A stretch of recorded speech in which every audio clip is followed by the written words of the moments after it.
Hello again, everyone. I am Gary Gatto. Welcome to Velocity Online Racing's coverage of Round 1 of Season 2 of the Global IndyCar Challenge as we come to you today from Germany and the Nürburgring. Happy Wednesday to everybody. Happy pre-Thanksgiving Wednesday to everybody in the United States. Joining me, as always, in the booth for all season long will be Ewan O'Leary. Ewan, good to have you here. This is our first time we're working together. Talk about Nürburgring and the historical importance this place has. IndyCars have never really raced here, so we're in for a bit of something different today from a traditional Formula One track, but we're putting the American open-wheelers on the course instead. Yeah, absolutely, and I think it's a circuit that would suit the IndyCars quite well, actually. We're about to find out tonight. Just over 3 miles, 16 turns. As you can see there, the World Endurance Championship layout being used, which doesn't really change anything from the Formula One layout, but it does quicken the final chicane. The Vidal chicane is not quite such a braking zone and a tight corner anymore. It is instead a fast sweeping left then right, which probably suits these cars a little bit better. But the place that, or the reason this circuit is so well known around the world is really for the north side, which obviously stretches out to the other side of this circuit, exits this circuit just before the final corner and goes on its own trip through the forest. But we're not doing that here tonight. We are just staying on the Grand Prix circuit, which does have some Formula One history, and I think those races are probably the best preview, if you like, to what we're going to see here tonight for this opening round of a new season. As mentioned, IndyCar's never raced at the Nürburgring, but occasionally it shows up on the Indy Open schedule on the Nordschleife. does show up there every now and then. We'll have a like a 4 or 5 lap race there. That's how big that particular course is. But you're right, this is a 3.15 mile, 16 turn permanent road course. We are using the WC or the BEC configuration. We're doing 54 laps today, 170.1 miles. We expect anywhere between, ideally we're expecting a 2-stopper, but anyone can probably do a 3-stopper if they really want to, although I don't think that's a strategy to win. And I don't know if anyone could possibly pull out a 1-stopper here, considering some of these straight lengths and how much you're going to be on the throttle. But a 1-stop is always an open possibility, especially if you milk the fuel on your stint. But we're at 100% fuel. 5 sets of tires, 1 in the car, 4 in the pits. We must switch compounds. Pit road speed limit is 37 miles per hour. That is an awfully slow pit road speed limit here, even for the open wheelers. We are not doing any of the fancy green-white checker stuff here. No, because IndyCar does not do that. If we do go caution for any reason, the IndyCar wave-around rule will be enforced. And remember, the GIC and the Velocity Online Racing Series use a bit of a different start and restart procedure that once the track goes green, and properly so, this is really how real IndyCar does it, the entire track goes green. Not just you have certain places you can pass, but once the track goes green, you can pass anywhere, anytime. So we're going to see quite the run down to turn 1 when this goes green, and these guys start fighting under pressure for the very first time. Maybe 3 or 4 wide going into the first turn, and you can't go 3 or 4 wide through the first turn here.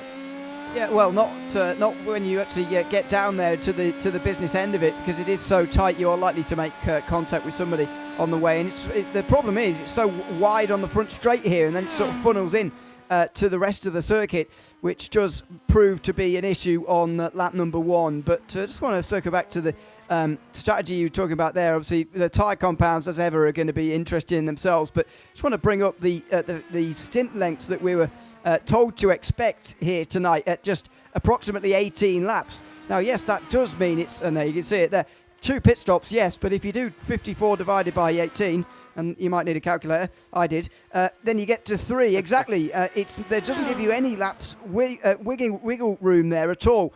I think we could well see somebody doing 3 stops. You've got to be very careful on your fuel. If you're burning through it too quickly, then you won't make the 18 laps, which you absolutely have to make.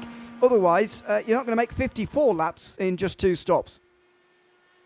Also don't really know what the preferred tire compound is. Sometimes we hear going into a race that it's a red race, and a red race is the red sidewalled alternate tire. That is the softer of the 2 Firestone compounds, faster in the short run, but not as durable over the long run.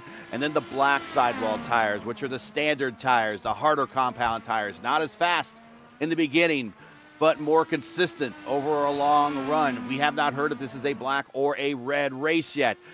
We will watch as soon as they start gridding up kind of what the decision is going to be.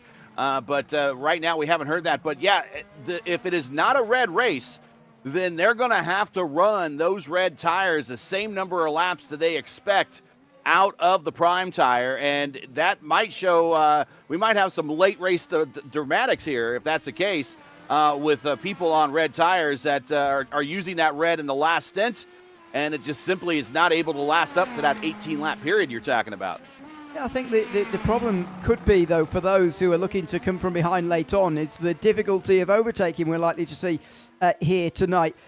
I mean, it's only in certain categories of car, to be fair, and maybe the Indy cars will be okay because of the slipstream they can offer up, but especially because of that fast final chicane that I was talking about and the lack of a braking zone down there, lack of a real big braking zone anywhere other than turn 1, could make overtaking quite hard. So, to be honest, I would want to be, obviously you want to qualify at the front always, but this could be one of the most imperative qualifying sessions of the season, looking at the schedule as a whole. And then, even if I was at the front, I'd want to be on the reds early, and then either 2 black stints towards the end, or leave that black stint, if there's going to only be one of them, to the very end, because I think you want to have track position and then try and defend it late on. About 2 minutes and 55 seconds left to play here in qualifying, and Luis Nunez goes right to the top. The former VOR IndyCar Championship Series winner from a season ago is now your provisional pole starter. And man, has he really put a hurting on Ramos. He put a clear second over Ramos, who's been sitting on the provisional pole for much of this session. Yeah, and don't forget last season's pole sitter in round one was Luis Nunez, so clearly gets off to good starts in seasons. Unfortunately, his race really unravelled on lap number one of that particular season when he had an incident through the Lecombe chicane at Spa where we opened last season. But yeah, he's clearly very quick in qualifying because he got pole at Gateway as well. Not often you see drivers who can get pole on road courses and on ovals as well. But Luis Nunez is one of those, and he's showing some very, very quick speed early on here. Is the calling card of a really good IndyCar driver. And if you remember, for a while, they were saying how good Alex Palou was, but he never won on an oval. And boy, did he get that first oval win at Indianapolis, and that kind of got the monkey off his back. And he actually was kind of he said winning Indianapolis was a bit of a relief to him, not only winning Indianapolis itself, but getting the now you can win on an oval monkey off his back as well. And that's another thing that you heard Scott McLaughlin say, that his IndyCar career quite wasn't complete until he did an oval and a road course win. So that is the calling card of a really good IndyCar driver, is someone that can win on an oval, whether it be a short oval, super speedway, or one of the small 1 mile or less bull rings. Or you talk about a street course or a road course, a permanent road course or a street course. What are those two?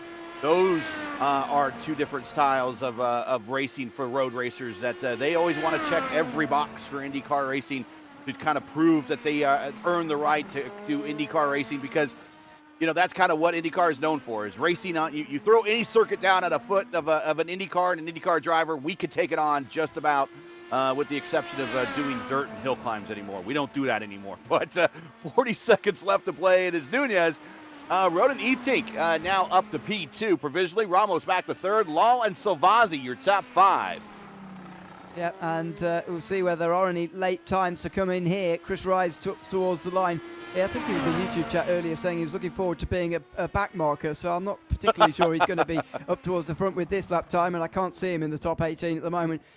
So maybe he was just being a bit self-degrading there, but anyway, he's down the field. It looks like it's done, and it looks like Luis Nunez has taken the first pole of the season for the second season in a row.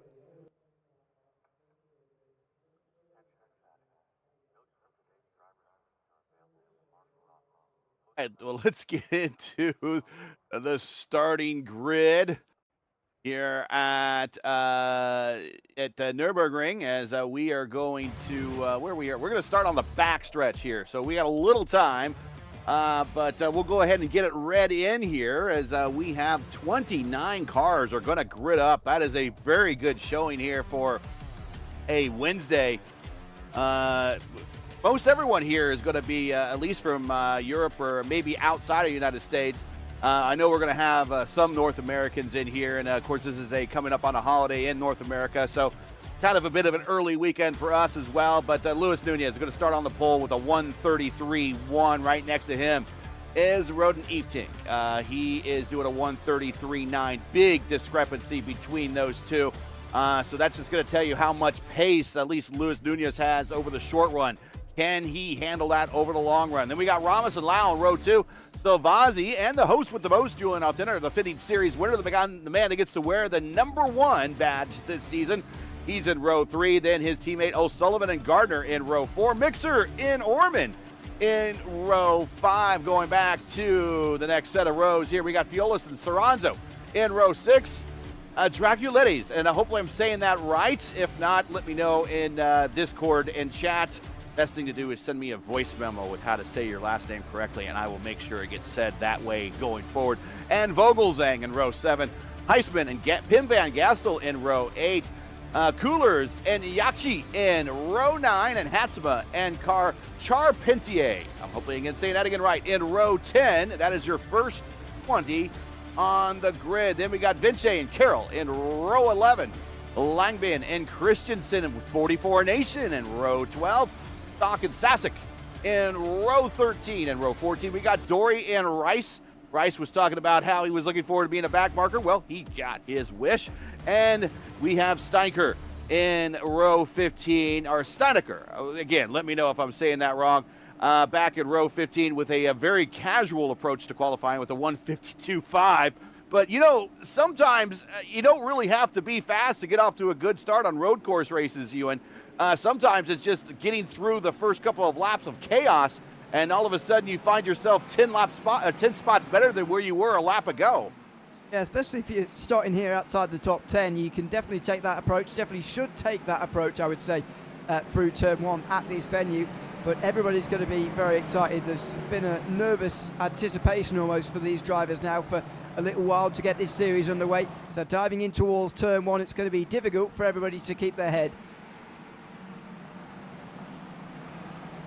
Car is off under the command now of your pole setter, Luis Nunez. Standing by for a green flag and 54 laps in Germany at the Nürburgring.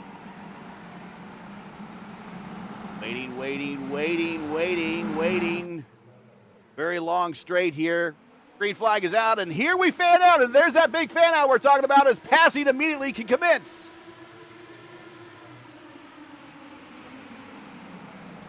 Three wide for P2 down on the inside. Oh, we got contact between Lowell. Takes out two of the Altena Autosports cars.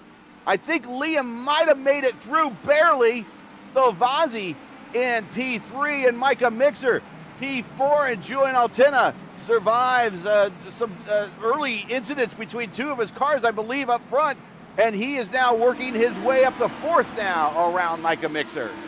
Yeah, Ramos was one of those involved in towards turn 2. It was on the exit of 1. Again, I mentioned the wideness of the front straight means you can get away with it going into the corner, but on the way out, unfortunately, you're likely to make contact, and there has indeed been, look at the gap that's been created.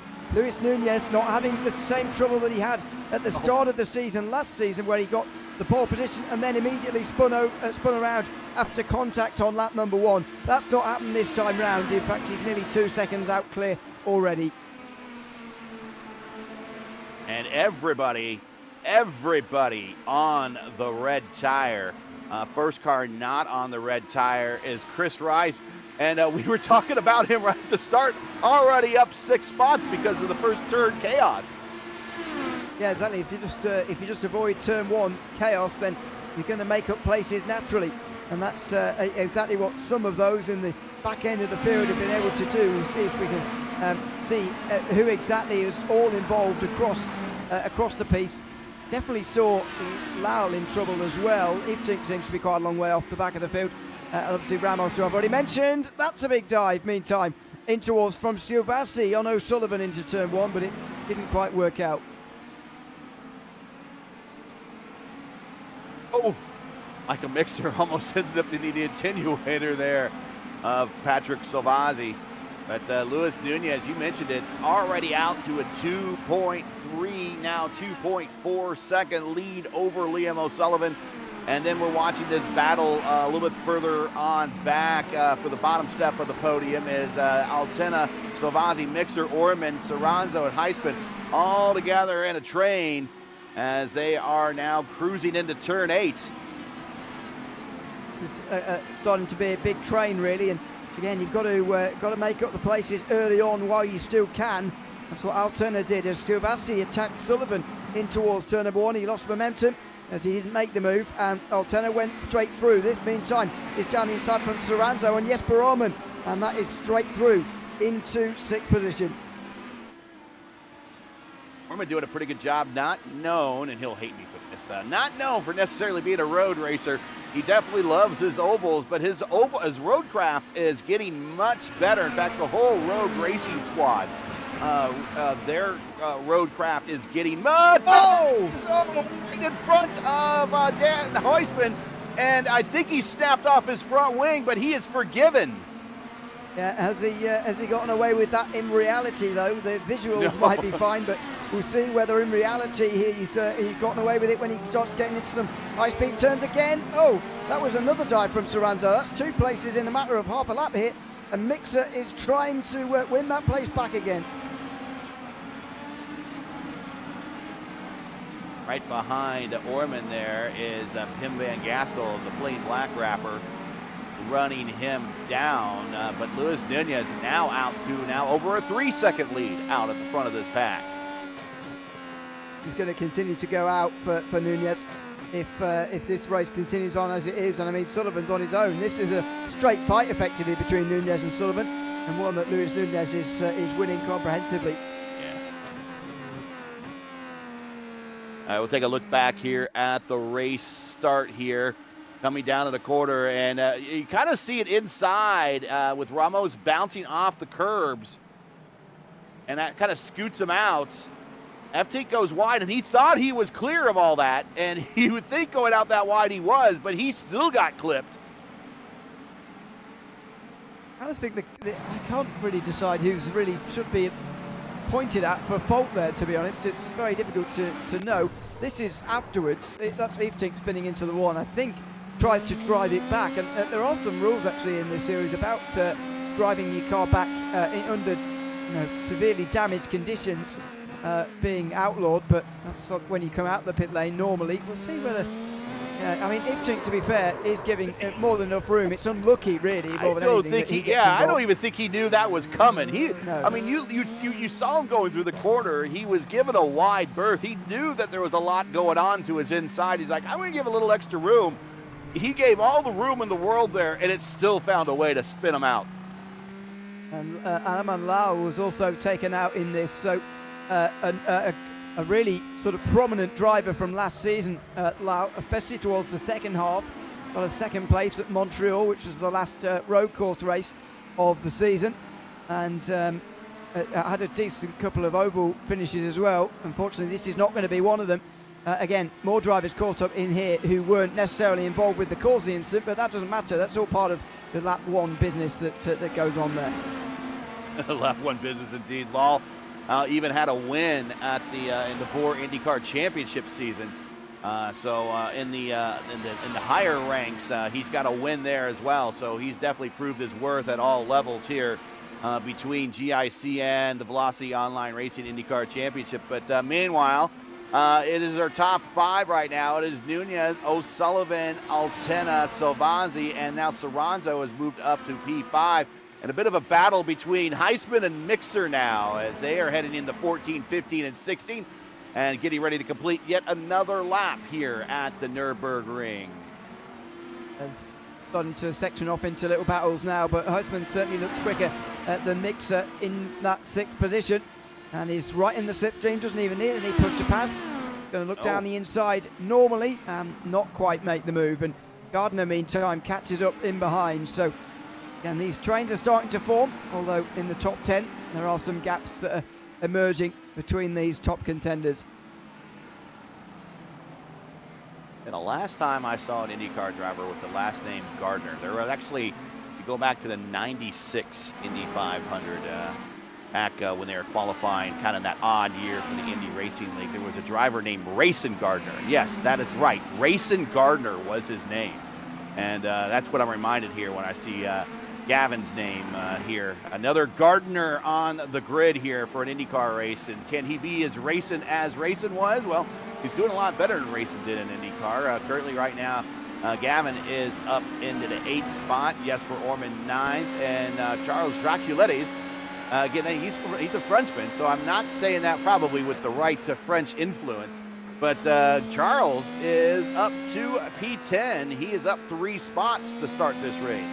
There's a number of rookies actually who are making up spots and getting into the top 10 so far. 4 drivers new for this season in the opening race in the top 10 for now. As Heisman is one of those looking again down the inside of Mixer. But see what I mean about this faster chicane? You can probably see the access road for the other one as you're going through there, as much as the drivers won't be focusing on that. It really is a small braking zone, almost non-existent, and it means that the overtaking is so hard to come by through there. You've got to be so close to actually make a move through there that even at that distance, Heisman couldn't manage it. And a little bit further back, that is Yachi and Charpentier for 12th and 13th. Yeah, see, just straight through into 12th. I think. Up another position, and yeah, at the head now of this rather large group in the midfield. All of these guys, and you see the push to pass, very minimal used until you get to these guys down here. Already actually using over 40 seconds of its push to pass in the first 5 laps. But in that Helio Castro Neves Auto Nation Sirius XM livery that he won the 2021 Indy 500, his 4th Indy 500 victory in that car right there. Now we got Pim Coolers as he is starting to reel in. Pim in that one of the Penske liveries from a couple of seasons ago, the Freightliner livery, as he runs down Charpentier. And again, it's worth using it at this stage in the race because it's only going to get more difficult to pass a little bit later on. This is right, that was from earlier on in the race. Thankfully, we've seen no such trouble since lap number 1. It's all been very clean across the board, although it has taken a couple of contenders out, including one of the big names, you'd say, Ahmad Lal, out of this race on lap 1. Oh, and Eftink, yeah, good starts, early days, much earlier than they wanted to be over here. They are now going to look forward to round 2 when we do 400 miles on the oval at Indianapolis.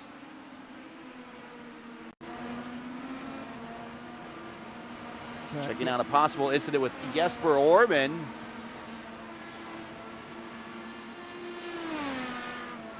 Again, they clip a little bit of the grass and a little too much curb grab there. Not a lot of clearance on these Indy cars. Yes. Sometimes you can get away with it through that corner because it's so flat, but not entirely reliable. This is earlier on for Jesper Orman. Again, so difficult to overtake into the chicane, even when you're basically alongside. But that was the trouble we saw live, just getting caught on that outside curve. Now that is a much bigger curb.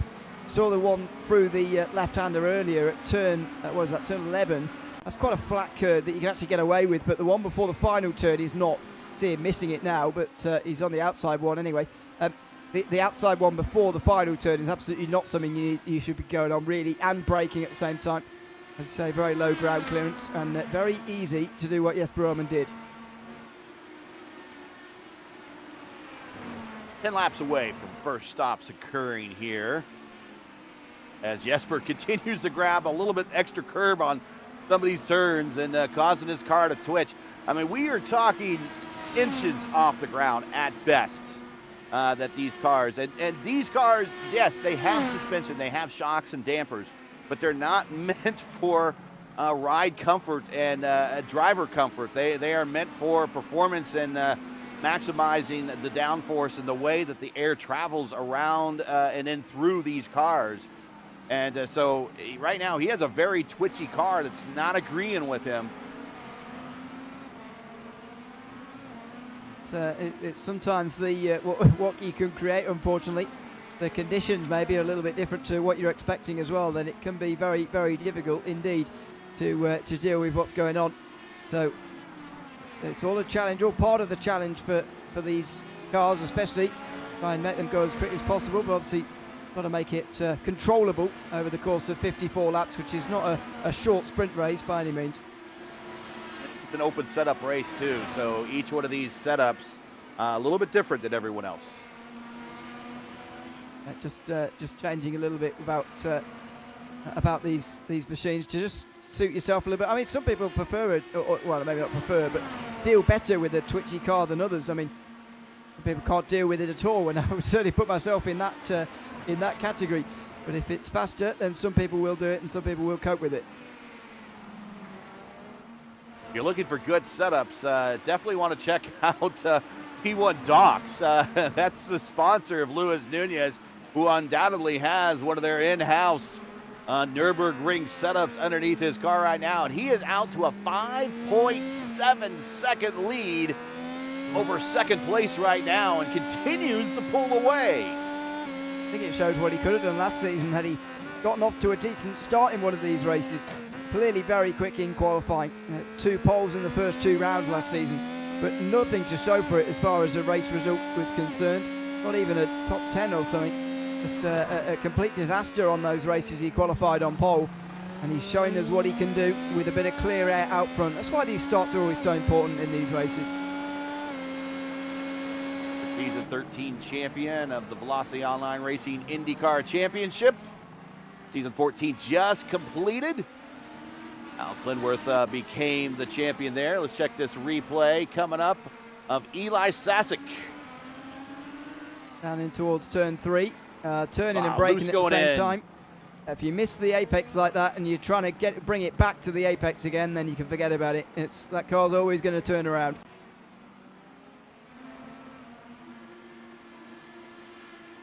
Hey, if you enjoy Velocity Online Racing's coverage of Season 2 of the Global IndyCar Challenge Championship and you respect the stream, please do us a solid. Make sure you support us by subscribing. And while you're at it, don't forget to smash like and click the bell so don't miss out on future iRacing broadcasts here on the Velocity Online Racing channel. Well, he stops the Esperoma, so I This is not suspected good. somebody would do this. Well, yeah, you say it's not good news. I mean, I don't think it will be as good of a strategy as a two-stop, but very interesting, unless it's a drive-through. No, it isn't. He is coming into his box. You can't drive through all the boxes. As far as the rules go, but yeah, it's very telling. And it's not any more red stripe tyres. It is maybe blacks to the end here. 45 laps to go at this point, so maybe there will be 3 15-lap stints from here. A very long hold on pit road, and now down and away. I don't know if he had some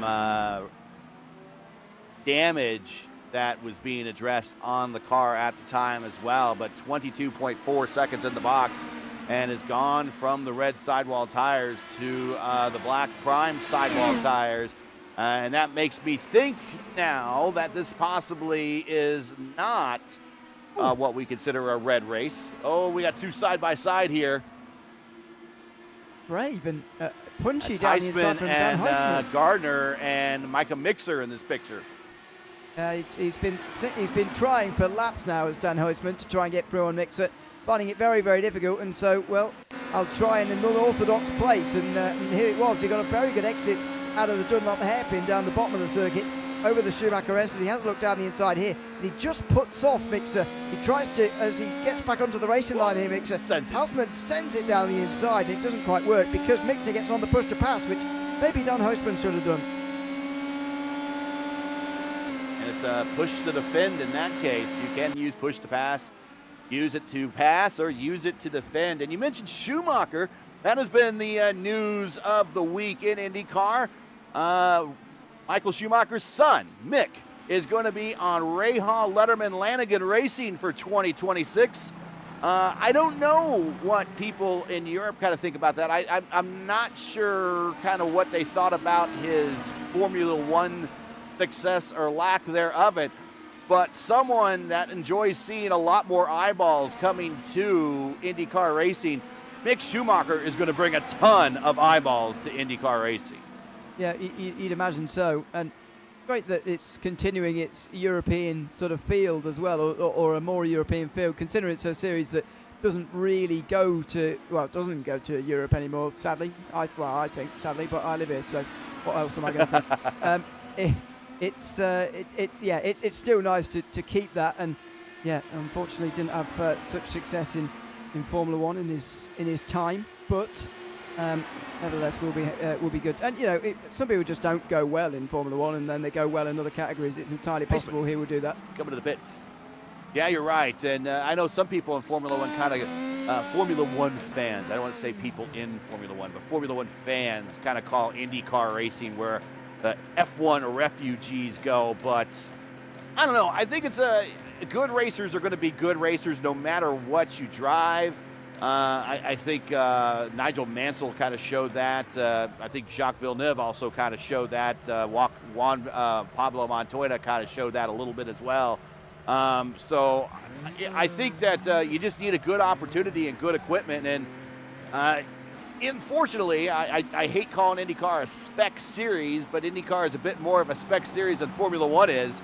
And it kind of puts people on more level playing ground as Heisman is now back on the racetrack, but we're continuing to watch that battle here between Vogelzang and Charpentier. Yeah, this is a bit further down the field now. That battle for sixth has just broken up a little bit. Mixer, having successfully seen off Husman, has forced his rival to come into pit lane early and do something a little bit different, and I absolutely can't blame Husman for that. But yeah, to your point on that, by the way, to be fair, some of the names you listed there are some of the greats of the sport. You know, it's unlikely he'll go down as a great of any category, unfortunately. It's the real greats who, as you say, can adapt to almost anything, as those names you listed there showed throughout their careers. I'm not sure there are many F1 drivers who could, because truth be told, you don't have to be a great to get to Formula One, as much as they advertise that. Yes. That's the fact. It's not, I'm afraid.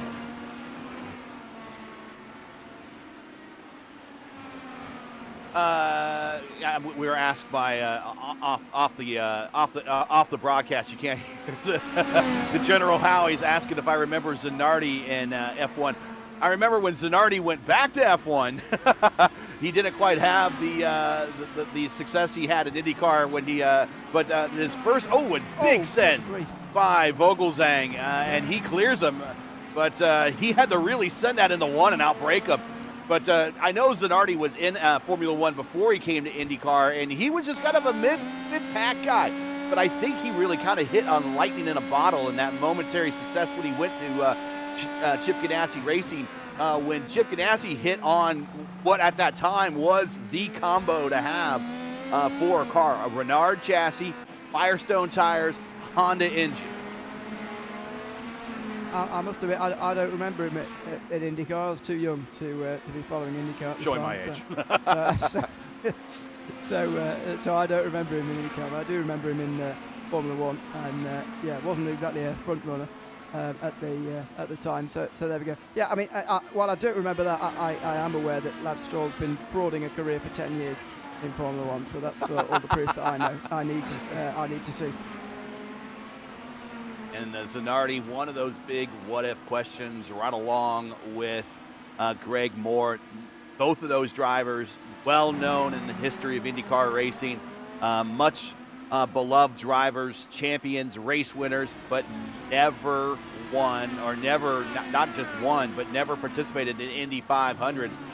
So that is always one of those things of what would those two would have done if they would have made an Indy 500 lineup. Some more pit stops here going on here. I don't know how many of the field have come in to date, but it seems to me to be quite a lot. And I say any pit stop short of lap 18 is going to be a three-stop strategy this afternoon. Yeah, I could give you a number. FT, of course, Lal, because of the incident beginning. Vince Fiolis must have had an incident. They came on lap 2. Langben as well. Orman on lap 10. Then we got Charpentier on lap 13 and Heisman on lap 12. So a lot of the mid portion, top 8 to about top 15 drivers from 8th down to 15th. So right in that range have come to pit road to get their service, and they are all come off of the red tires. So this is telling me more and more this is not a red race. Yeah, it's just looking more and more like that. I think that's pretty clear. It's not exactly a warm day, but it's just the nature of this circuit that is making it exceptionally difficult to keep these tyres under you. I mean, it just doesn't really. There's just not really long straights around here, and generally the corners are quite high load for these tyres. Even though it's quite a nice surface, it's quite a lot of energy to be putting through the tyres, and it doesn't matter what tarmac is underneath you when that is the case. So it very much seems like this. It could be the only time they're using the red stripe tyres this afternoon. In a battle here between Sasek and Stock, and these two have followed each other from the get-go. They started next to each other on the grid. Going to take a shot on the outside, coming into 14 and 15. And he gets that pass done around, so move Sasek past Stock.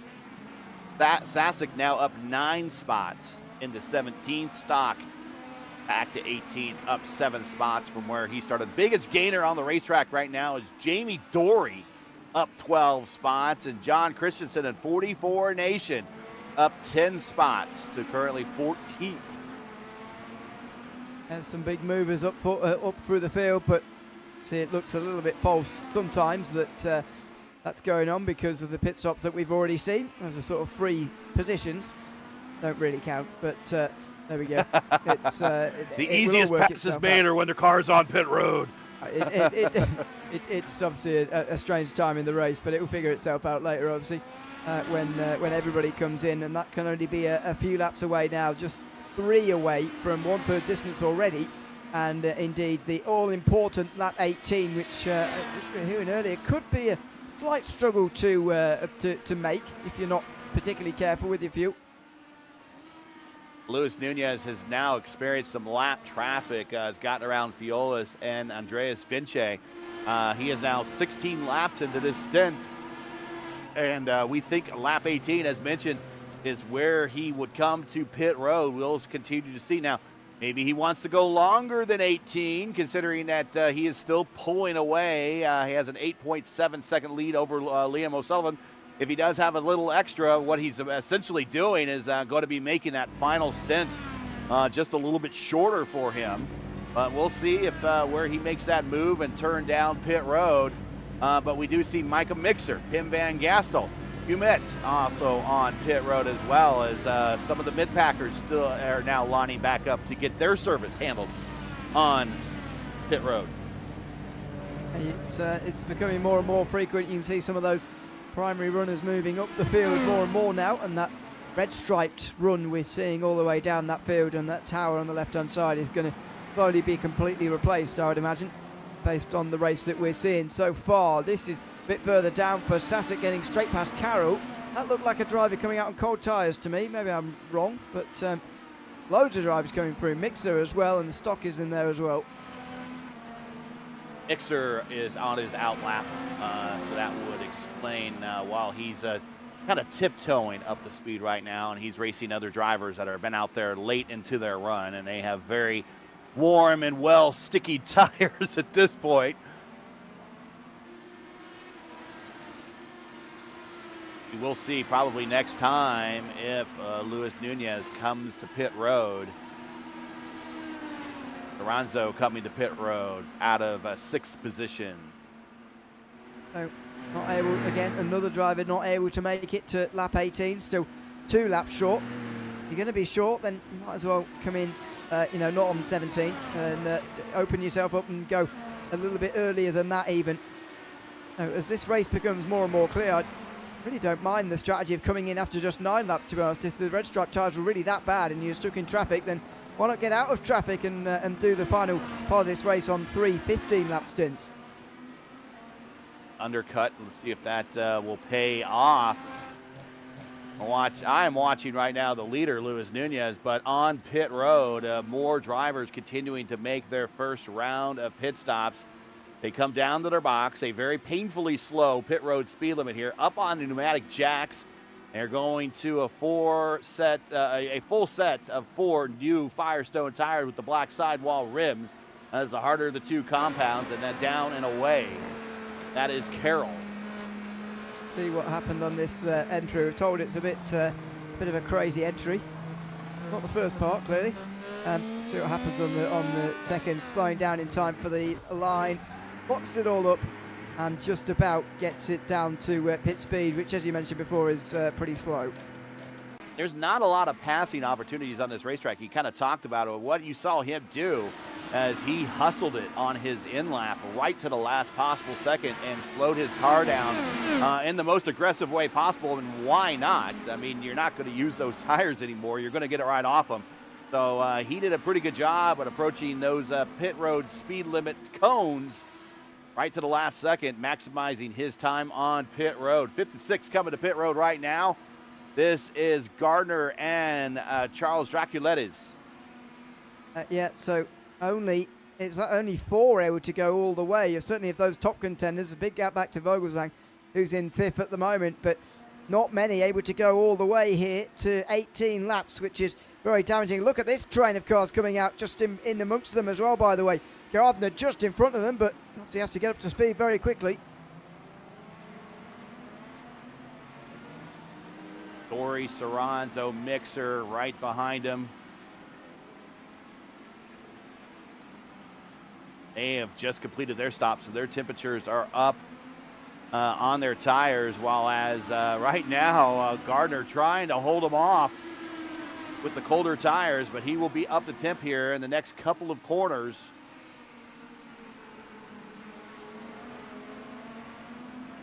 And there, he's on the push to pass as well. Knows the importance of this as well. Really knows the importance of staying in front of these guys and keeping the track position. And Sorrento knows the importance of trying to strike now. And Dory is still looking for his first pit stop, Jamie Dory. And Luis Nunez, your leader on pit road. Finally, we've got stops. Altena goes on again. The reigning champion has gone on again here. Approximately 18 laps, he told us. Well, that's for everybody else. For him, the normal rules don't apply. Well, he might have saw kind of the big lead that Nunez had, and he's like, well, the best I can do is dial it back and hope for a little bit of luck here. And he'll get some TV time and put that blue car. Remember, he's a week off of finishing on the podium again in the Velocity Online Racing IndyCar Championship, as he locks up his tires going into turn 8 here, in the big sweeping turn 8. But get a little extra TV time and maybe lead a lap or two and make this last stint of his, or he could even make the middle stint if he wants to, shorter if he wants at this point. Yeah, it's only going to save him a little bit of fuel in terms of being able to go a bit harder later on. Otherwise, there's not really any tactical advantage to staying out any further. To cut out another stop, would he have to go to lap 27, which would be pretty much impossible. Well, it would be impossible unless you go at a snail's pace. So it's got to be this time, and Julien Altena is indeed into pit lane. Used a bit of push to pass on that in lap, though, and clearly wants to overcut a few people.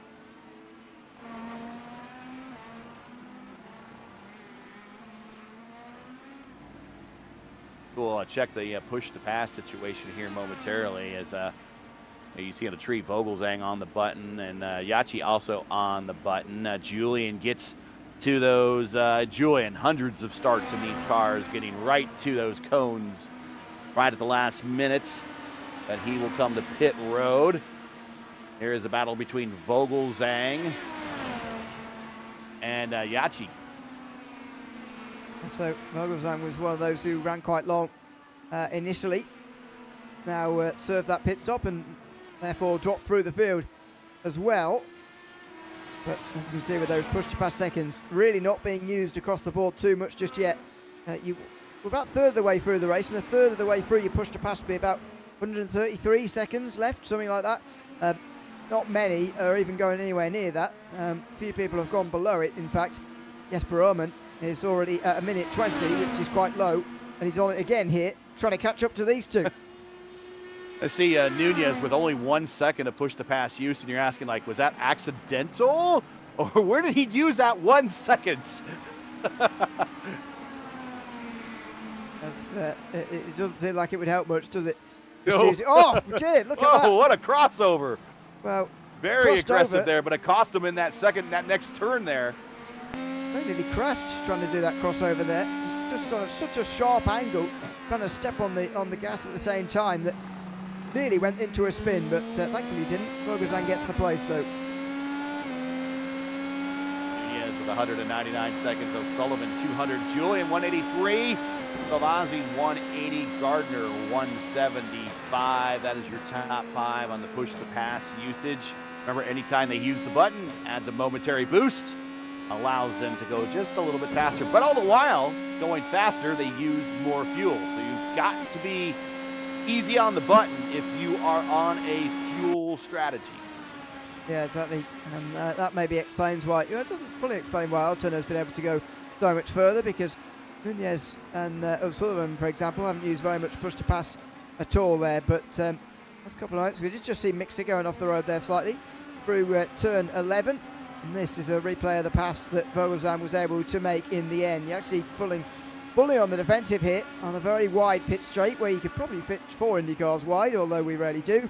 Outside of turn number 1, gives you the inside at 2, but watch this crossover in a second from Yassi, just on such a tight angle. Watch him go high through the first bit and now swoop low. There he goes, but too much on the gas, and only just gathers it up. In fact, it looked less dramatic from the air than it probably did from inside the car or low down on the circuit. He definitely presented the nose there, but not a threat at that point to Vogelzang, who is now in 11th position. Clear of Yamat just a little bit by about a second now. Nunez, after the first round of pit stops, has rejoined the field. We cycled through. He picks back up the lead. He has gotten around Langbin in 24th spot. Something happened to Jesper Orman. Strange. I mean, he can still make it on one more stop from here, but why he'd corner himself into doing 2 17 lap stints to the end from here, I don't really know.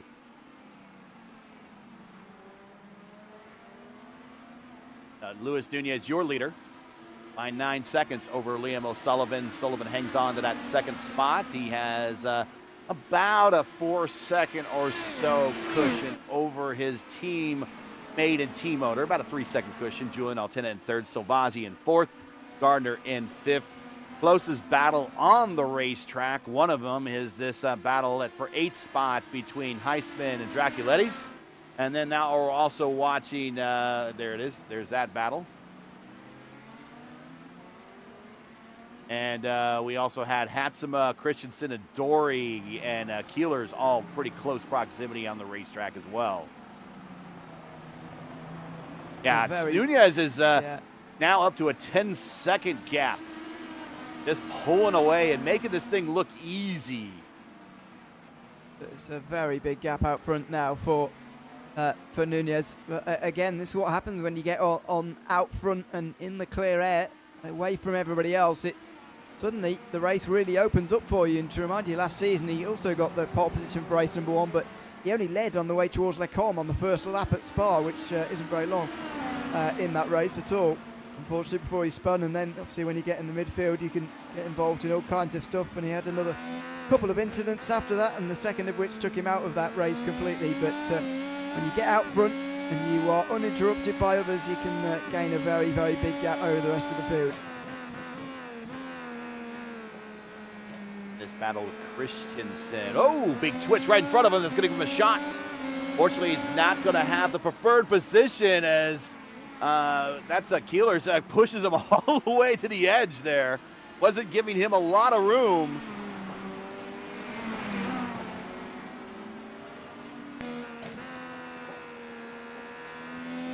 Watching out the back over the engine cowling.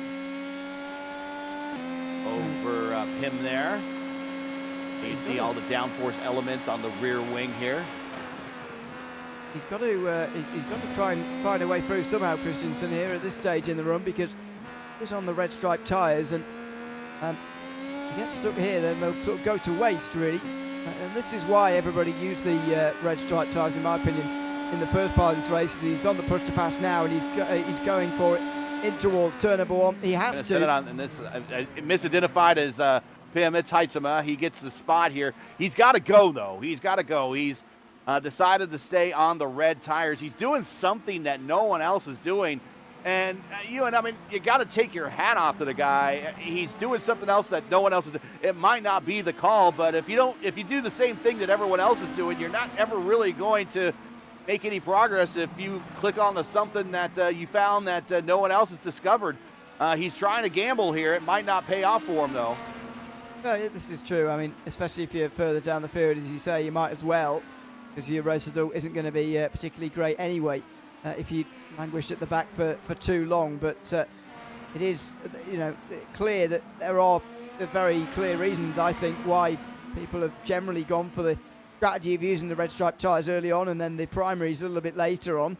It's because of the ease of, or the lack of ease in overtaking. Even when you're on those red stripe tyres, we're seeing it here with Chris Rise as well. It's just very, very difficult to make passes even with that tyre difference. Well, and we're assuming it's a strategy call. It could very well have been he came to pit road and couldn't uncheck the box in time to go to the other compound. We don't know. Sometimes we only know half the story. We don't get the full story until after the race, but we have heard a number of times people, I came to pit road, I realized at the last second I didn't check the box. and gets another set of the soft compound tires instead of the hard compound tires, which might also be the case. We don't know. We don't want to look too far into it. But if it is a strategy call, hey, you're right. Might as well throw the dice and see what you can do. But back up front again now, 10 seconds. Luis Nunez is your leader. Liam O'Sullivan second. Julien Altena third.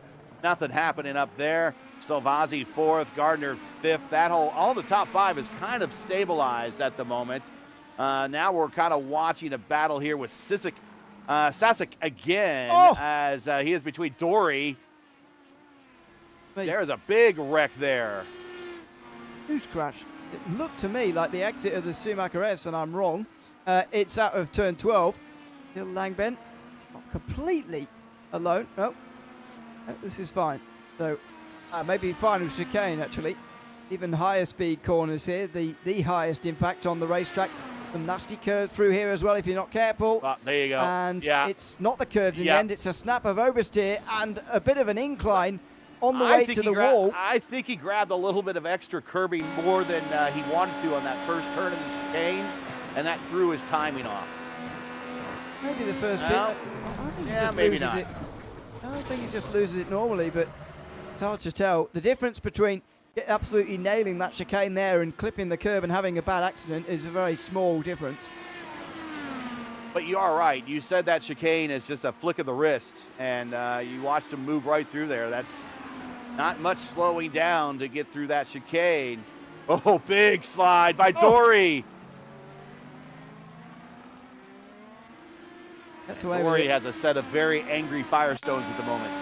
Yeah, well, they'll be on fire, I'm afraid. It's very, very unhelpful to have these kind of slides, but he was gathering that right up. I was about to criticise him from running over the curb when everyone knows it's a bad thing, but obviously he was not in control of that. I hadn't seen the first part. He was sliding his way through, and he did well just to keep it on the road at all. He couldn't do as much as keeping it off the curb as well, and therefore was on it and had the same sort of spinning issues as Jesper Roman had with that curb earlier. Dory sporting the legendary number 14 in the history of IndyCar racing, owns and belongs to A.J. Foyt and A.J. Foyt Racing, and he is sporting the number 14 here today in the Global IndyCar Challenge. If you're just joining us, this is Velocity Online Racing's coverage of Season 2 of the Global IndyCar Challenge Championship, coming to you from Nürburgring. We've completed now 26 of 54 laps. One pit stop has been done. We're looking at a second round of pit stops here coming up very, very shortly. Your leader, Luis Nunez, by 10 seconds. That has kind of stabilized at the moment. I think Nunez now decided that 10 seconds is a good place for him to kind of keep a good, steady pace. Liam O'Sullivan has not really gained much in that time frame. And Julien Altena is in third. Make sure to smash that like button, subscribe to the channel so you don't miss out on the next race. The next race for us here in a couple of weeks when we head to Indianapolis and the Oval. There is your schedule. We're going to go road course, oval, oval, road course, oval. And we're going to finish up after round 6 here in Interlagos. Another Formula One course that IndyCars have never been to. Fuji, in round 4, IndyCars have done an exhibition race there. That was won by Sir Jackie Stewart. Did they use the chicane or not? Do you know? Because we're not. I noticed when I was looking through the schedule earlier. There's no chicane apparently in the rulebook schedule. Anyway, no chicane in that Fuji race, which on iRacing, by the way, makes the circuit, I think, quite interesting. Quite a lot more interesting.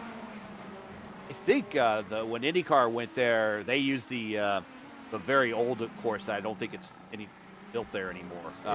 With the bank turns there. I thought at one point they were going to turn it into an oval track, I thought, and then they never got around to completing it. And yeah, I think you might be right about that. Actually, I forget actually that before 2005, Fuji didn't look like what Fuji looks like now.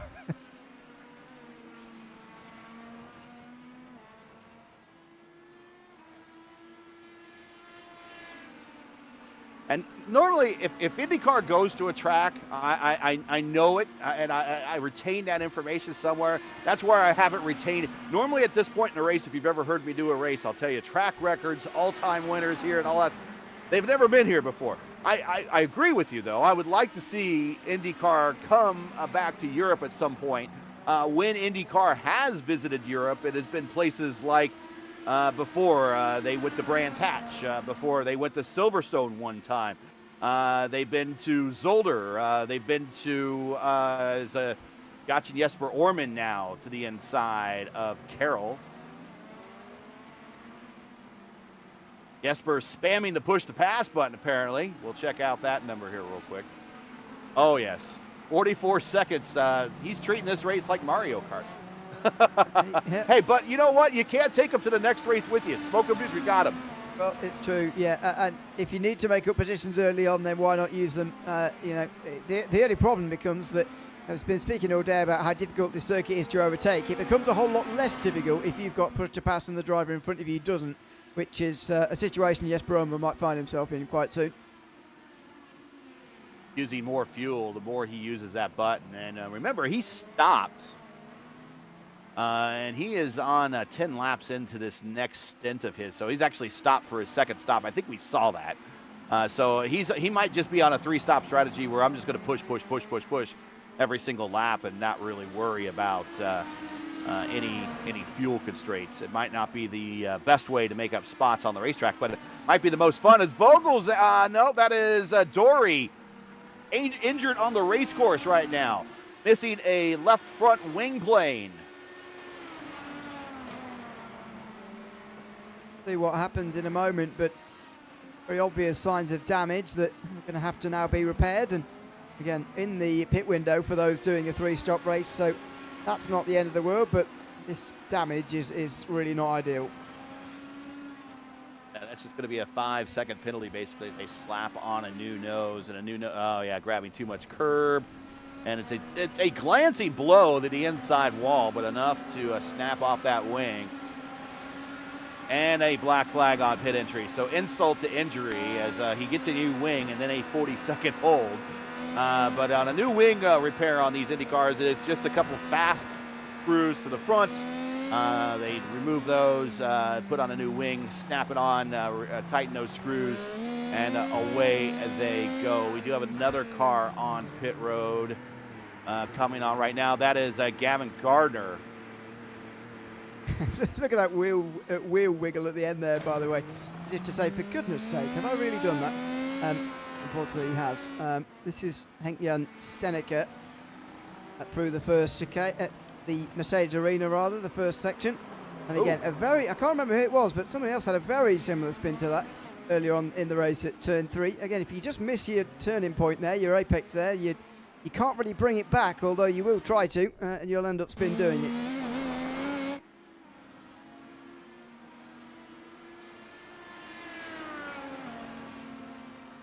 That lead for Nunez getting bigger now nearing 11 seconds. Was 11 seconds for just a brief time. He's been basically hitting very conservative. I tell you what, I'm saying he's hitting conservative laps as he has a 10-second, now 11-second lead. He would, if he would and able to stay out during those laps that he came to pit road, if he was able to stay out a little bit longer, he probably would be in contention for the Grand Slam right now. He is, unfortunately, he started from the pole. He's looking like he's going to give the win, but right now I don't want to give it to him and jinx him. He has the fastest lap, but if he would have stayed out another lap or two a little bit longer, if he could have, he probably would be continuing to lead here and would have been able to win with leading every single lap to get the Grand Slam. It's a rare feat in auto racing in general. You see it more often than Formula One. It has happened a handful of times in IndyCar history. Most recently, I've been told it was 2012 in the DW12 cars. I think it was Will Power and Scott Dixon were the last two to accomplish the Grand Slam in IndyCar racing. IndyCar does not track the Grand Slam, by the way, so those are independent statistics. But a Grand Slam in IndyCar racing is a lot harder than what you see in Formula One racing. And there's no point for fastest lap in this series anyway, so it's not right. sort of a pride. targeted. The point being, though, is that I would fear if there was a point for fastest lap, for example, that Nunez would get beaten in the very end by somebody who's got no hope of gaining any places, coming in and putting on some red stripe tyres and using all their push to pass to try and nick the fastest lap away on the last lap or something. But there's no point doing that because there is no Red Bull lap. No point for that. So. There is laps, however, or points, sorry, for leading laps, which I'd imagine Altena did get credited with a lap led, so he will have got one of those. But nobody's getting the 2. In fact, it's probably already confirmed, actually, that Nunez is going to get the 2 extra bonuses for leading the most laps.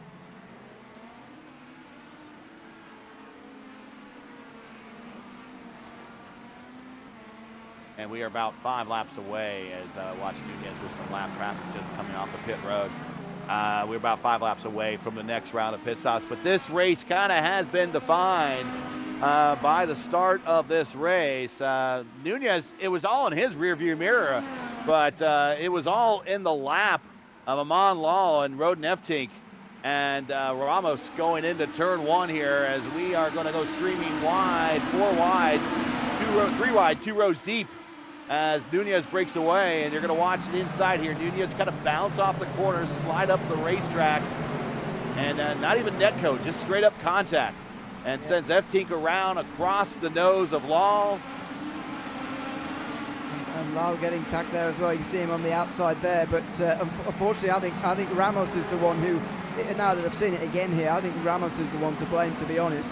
He's the one on the very right-hand side of that 3 wide moment coming out of turn 1. To be honest with you, I think he comes too far. I know this is quite a long time to be making this analysis, but I think he comes across. Just watch him in the red and white there. You can see the purple of Lal there, the purple and white, trying to give space to both sides and not really having any control over what's going on either side of him. But Ramos is in full control there of what's going on because there's 2 on the same side of him. And for me, he comes across too much there. And in the end, is out of the race. And that's part of the story as to why Nunez is leading by such a margin, isn't it? Not least because he got effectively a 2-second head start because of that incident, but also the fact that the 2nd, 3rd and 4th place qualifiers were all taken out in that crash. Yeah, that was very helpful. We started this race with 29 cars, and really the attrition has not been that high. Everyone has done a pretty good job. Ramos is classified at 29th, Eftink in 28th, Lal in 27th, Langbin in 26th. We saw him smack the wall coming through the last chicane. Christensen on 25th spot, Dory in 24th spot with the black flag, and Andreas Vince in 23rd spot is the last car currently still running. I think Lal might actually be back in the lineup right now, making some laps. In fact, if he makes 2 more laps, Lal does, he'll pass Langbin and move up in the 26th position in the final standings here. So Lal trying to make up some last-minute points here from the start of the race. That very disappointing for him, trying to recover what he can out of this weekend. Watching a battle here between Heisman and Hatsuma. This is one of the closer battles in the on the circuit at the moment. Hausman still on the red stripe. Has he been in for a 2nd time already? Feels like he has for another red stripe stint here. So he's on the defensive here, and you'd imagine he'll stay off Heitzmer for a while. And as soon as he starts to lose a bit of time, as long as they're in the last 18 laps, as soon as he starts to lose a bit of time and feels like those primaries are getting on top of him, then he'll come into the pit lane and make his final stop of the day.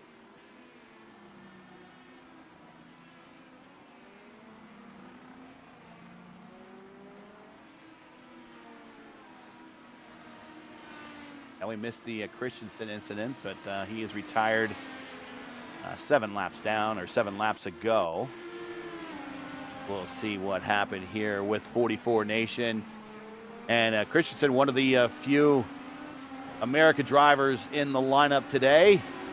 Getting ready to celebrate Thanksgiving weekend. Normally it's celebrated with football and copious amounts of turkey.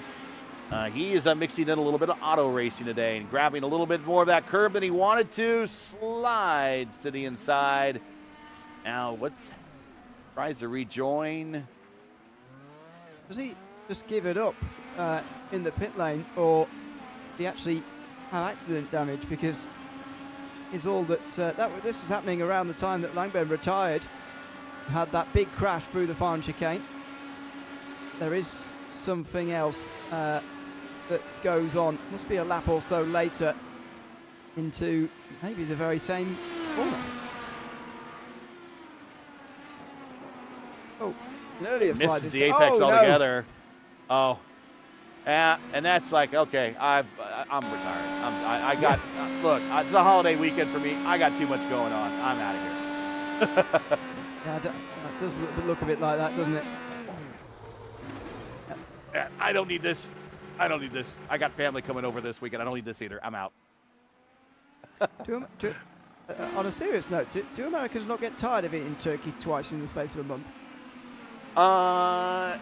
Well, I can't really tolerate it once. It's not necessarily the Christmas dinner. Christmas doesn't necessarily need to be, as we see Jesper Orman side by side coming in the battle here into turn 8. Christmas doesn't necessarily need to be a turkey dinner, in my opinion. But Thanksgiving definitely 100% has to be turkey. But Christmas is not necessarily turkey. Turkey? Me. Maybe that's because we haven't had it a month earlier that we're, right. We're a lot more, The only time of the year I eat it, but I do eat it. Oh, there you go. There's Jesper to the inside. He gets that position back.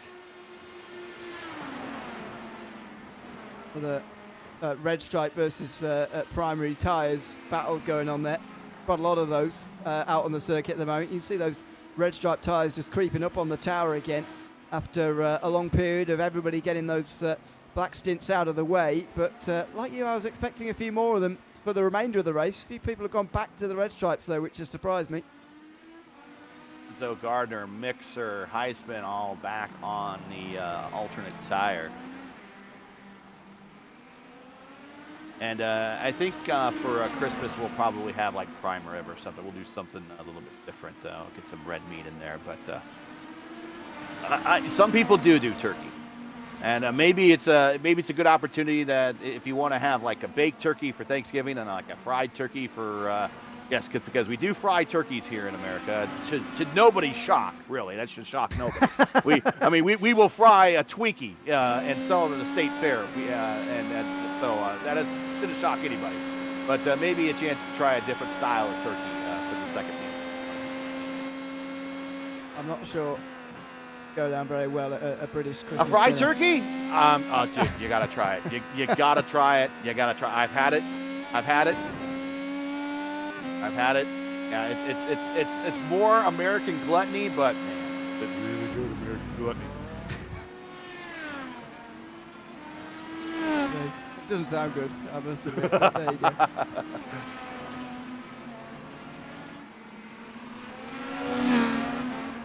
And we got Sissik coming to pit road. Eli on pit road for would be his final stop now. He's in the window at lap 35. He'd have to do 19 laps. I mean, it's not impossible, but only Altena did it the first time. In the window with a fuel save. Yeah, put it that way. He would have to do a bit of a fuel save, or he might run a bit harder. We'll see how long this stop is, but he might run a bit harder to do another stop before the end. But yeah, if you're going this far, I think you should probably be making this pit stop your final one. And Chris Rice comes in right behind him, continuing to watch this battle here with Jesper Orman.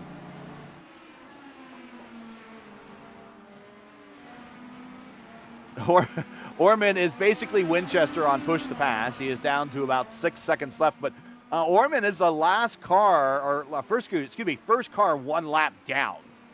Wow. So he wants to stay at least within range of maybe Nunez a little bit to try to get that lap back. He might also be on a different stop strategy than everyone else, as we've seen him come in early on his last 2 stops. He might be on a 3-stopper. Everyone else in the lineup going to be on a 2-stopper. Yeah, we did see this occasionally last season, by the way, where there was such pace at the front of the field. I think in the road course races, Montreal maybe was the one where we saw, I mean, Johan Royer, apart from Spa, won the other 2 road course races by a very long way, and so put a lot of people 1 lap down. But it's also happened in the ovals last season at Iowa. There was very nearly the whole field, well, not quite the whole field, but there was certainly only a few left on the lead lap due to some very long green flag runs as well. So it has been happening in this series. As speaking of the leader, comes into pit lane right now. He is getting ready to pull into his stall. And up onto pneumatic jacks. There's a set of jacks that extend under the car. They stick in an air hose that jacks the car up. He is going to go to the red tires. Single lug impact lugs on the center of those tires. So easy on, easy off. Normally you can change a set of tires inside of about 5 seconds on an Indy car. They pull the air hose out. The jack stands retract. Mainly the car just falls, but they restand, and they pull out the fuel probe. Sometimes they spray a little water on there to dilute the fuel so it doesn't catch on fire. And away he goes for his final stop. It does turn the lead over to Julien for a little bit. And a little bit more lead time for the admin and the boss man of Altena Autosport as we got a car off into turn 1. That is Nigel Stock. Coming off of pit road about a lap ago. Newly on those red stripe tyres, which apparently are being well used again towards the end of this race for some reason. So it didn't look like that was going to be the case earlier, but clearly was. Stock's been there for a long time. Goodness me. Been rejoining for a little while there, and just not finding the space on the racetrack there, not finding the gap in the traffic that was required. Wasn't this directly out the pit lane maybe?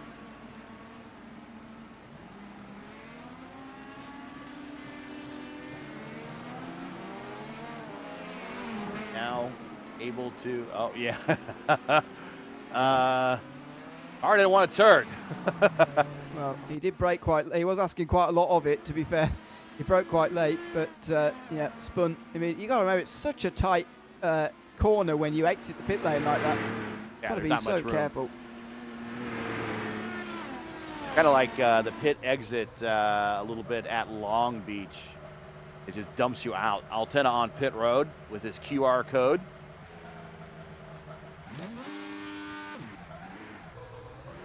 Now, is he going to be ahead? No, he's not going to be ahead of Sullivan quite. No, he will not. Nunez has time. passed him.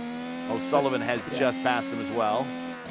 He's out and about now, and he is, let's check gaps here. He's only 3 seconds behind O'Sullivan. And O'Sullivan on the red tires. I think Julien is also out on the red tires. So the leaders are going to finish on the alternate tire. I mean, you're more experienced in IndyCar than me, but I was surprised as well that, or I am surprised that they've gone back to the reds at this stage in the race. It looked like these tires were being treaded apart, and those primary tires were being used in reaction to that through this middle part of the race. I can't understand why, even if you're going for a 2-stop here tonight, why you wouldn't use your red stripe tyres early on and then try and defend with the primaries late on, because we've seen that it's quite hard to overtake, especially if you've kept a bit of push to pass back, and everybody has, unless you're at Jesper Roman. You can keep positions even on the on the worst tyres, and that's where you want to be using the worst tyres. You want to be hindering other people when you, in my opinion, when you're using the worst set of tyres, whatever series you're in, and not many people have decided to do that. That's what I would have done too.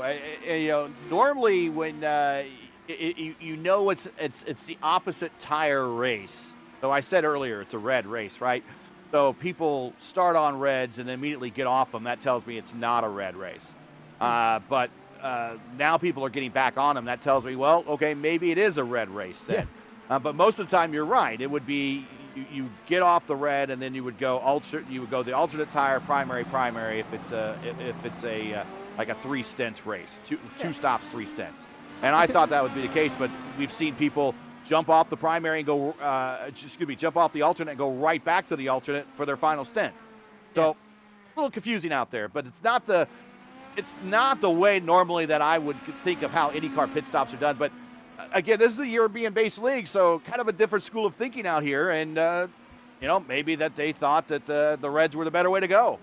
And by the way, the first pit stop for me, doesn't quite say everything at every circuit. I think it does vary a little bit, but here I would definitely agree that putting the primaries on straight away at that first stop is a reaction, in my opinion, as well, to red stripe tyres not quite going as fast over the course of a long stint as you were maybe hoping for. I can see totally at the other road course circuits on this calendar, at Fuji and Interlagos, you're going to have after the new year.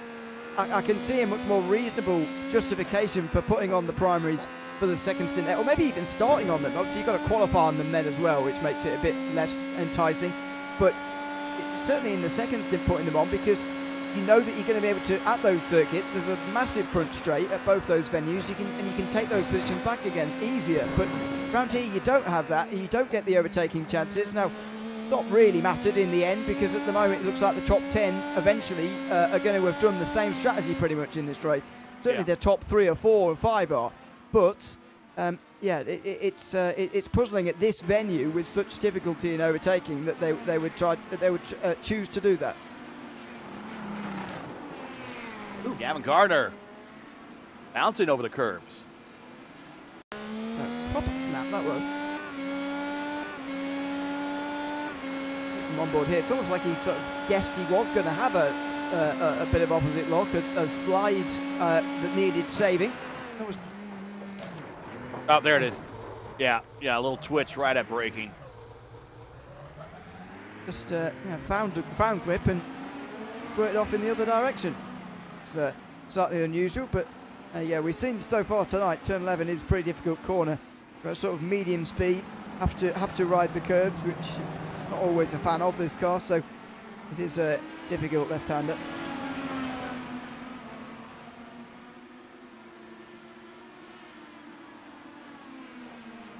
Yeah, the other road courses on this schedule are not necessarily. Even though IndyCar has been to Fuji, it was so long ago.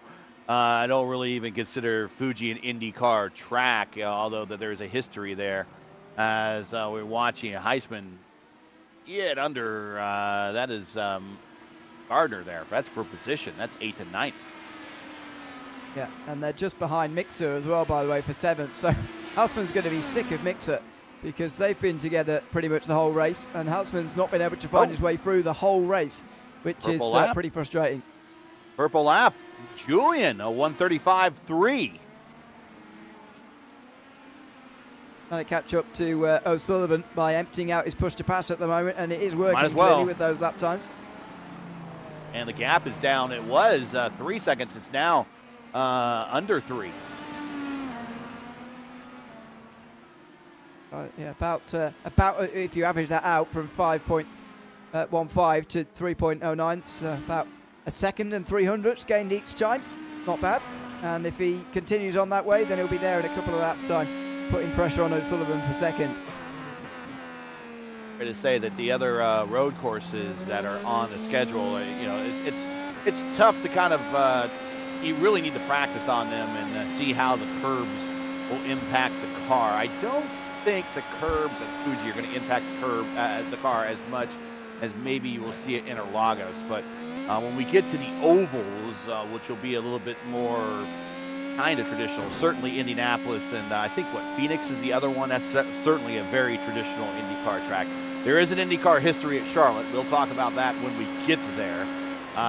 But Charlotte will be a different style of monster than anything else that these guys face all season long. Mainly because of the high banks, but each one of the road course races will be a little bit something different, because there really isn't. And here's a shot of Micah Mixer to the inside here. Heisman sends it, but doesn't quite get it in there. But presents the nose. The road courses that they'll be on this season, there's really not a notebook or a very thick notebook that a lot of these teams and drivers can go to say, okay, here's how you definitively do Fuji. Here's how you definitively do Interlagos and IndyCar. Yeah, especially at Fuji without the chicane, which is very alien to me. I must admit, I've not seen it done in a league anywhere ever. I'm not sure how common it is in leagues that I'm not aware of, but it's very unusual, and so that should be one to practice, because even if you do have experience around there in another car, you're going to have to very much get used to going through that right-hander a lot faster than normal. But Yeah, some traditional circuits coming up next. Well, the next one is anyway at Indianapolis, before we get to Charlotte, which is, a little bit less traditional. To be fair, it has been a while since we've been at Phoenix, to my knowledge as well, unless I'm forgetting one. Phoenix, we will actually get a chance to go to Phoenix in the 2026 schedule. So IndyCar getting a chance to return to a track that it's been to 64 times over the course of its 100-plus year history. When was it last there, though, before then? 2018. Right before, it was in these cars, but it was right before they got the Aero screen. So it's actually going to be kind of a new experience for these drivers in these cars. And even there's a portion of the field that has been in these cars before at Phoenix. Joseph Newgarden would be, I guess, your defending winner. He won in 2018. It's going to be a different car because they have the hybrid now. And they have the Aero screen, so the center of gravity is vastly different on these cars than it was back in 2018. Okay. I mean, this is the kind of era that I would have been first watching. Well, maybe not 2018, a bit earlier than that, but it was on the schedule back when I first started to watch IndyCar, and it's my overriding memory of it was sort of. Post-race interviews from drivers almost couldn't stop themselves from saying how boring it was. Maybe I've misremembered that in my head, but they seem to find it exceptionally boring. Well, Phoenix, and if it's like anything in the sim, the new version of Phoenix and the legacy version of Phoenix, which I call the proper version of Phoenix, with the closed dogleg and none of this dogleg racing that you see in stock cars, that's just awful. It races a lot alike. And by the way, we're going to watch a battle here form very, very quickly between teammates for the second step of the podium, because Julien is there on Liam. But that racetrack, the way it races is you're on the throttle pretty much 100% of the time. You might crack it in IndyCar 3 and 4, which is NASCAR 1 and 2. But the only time you really genuinely crack the throttle to slow down or maybe even apply a little brake is going into IndyCar 1 or NASCAR 3 and 4. And that's, but other than that, you're back on the acceleration all the way back around. So it's very hard to pass there because everyone is on the throttle so much. And the track record there is 194 miles an hour back when they had the big Aero kits for the DW12s. So imagine a 1 mile oval at almost a 200 mile per hour average. I mean, you don't see that at any other track on the sim this side of Dover. So the reason why it's so tough at Phoenix is because everybody is on the power almost all the time, and you really have to wait for a mistake in order to capitalize. But some people occasionally do find the right way to get around Phoenix, and sometimes that's a slightly different lines in IndyCar 3 and 4 or NASCAR 1 and 2. It's just a little bit higher than everybody else. But we'll see when we get there in a couple of weeks. I know Vor was there, Velocity Online Racing was just there, and it was a long race. But he scheduled a 275-lap race when IndyCar has never raced more than 256 there. So it was a bit of a boring race a little bit. But it's just a very tough racetrack because you're on the power so much. Speaking of on the power, Julien is now on the power of O'Sullivan right now. He can see his attenuator very clearly now. I mean, he's down to 76 seconds here, and O'Sullivan hasn't used any, and you could see that as a positive for O'Sullivan, but now that Altena is in the slipstream and he's sort of right there, and obviously can't go any faster through the corners, O'Sullivan, by using push to pass. He's only got his own talent for that. It's not really going to make much of a difference. This is why you've got to use your push to pass to keep drivers away from you, rather than using it when they're right there with you. Because especially in this case where Altena's still got over a minute's worth of push to pass in the last 10 laps to use. Now, O'Sullivan still might have too much, that might still be true, but he's given himself some unnecessary pressure, I think, here, whereas if he'd have used the push to pass at the same rate as Altena, yes, he would probably be at around a minute 20 himself, a minute 30 himself. However, he wouldn't be getting a driver slipstreaming off of him down these long straights towards that final chicane and towards turn one now, and being under all that pressure. So a little bit puzzling why he hasn't used so much push to pass at all up to this point. A little bit of a black flag here. I think maybe incident limit for a driver. A long day. Oh, yep. exceeding driver limits. A couple of drivers getting black flags out there. Mixer and Heisman also have black flags. Vinci, black flag, as we mentioned. I think Micah Mixer might have just decided to retire. Oh, we got contact. Yeah, that was Haasman coming in the inside there of Mixer. And you can see him desperate to get through. He has been for all of this race. But it's just not, it doesn't mean you can try and force it. And unfortunately, especially under the racing rules of this right league, there. that is brute force, and that will probably be a penalty along with the black flag.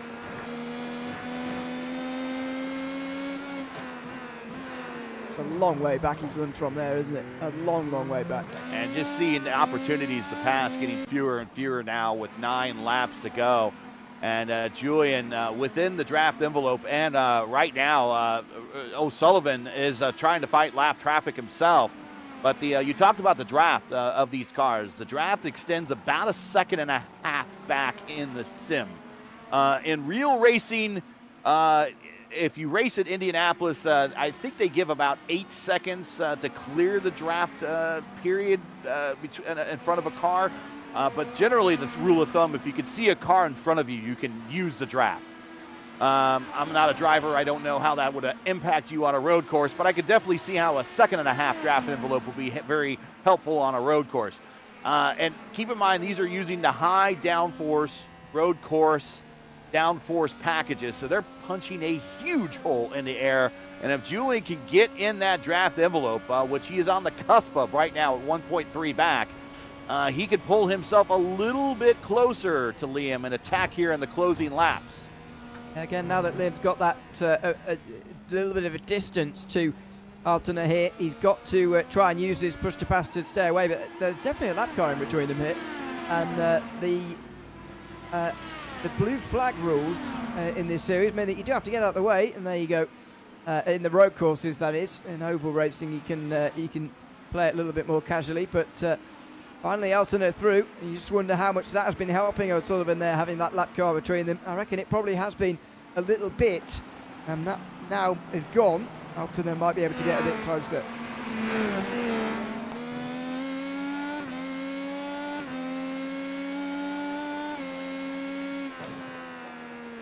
Still got some black flags showing for some drivers out there.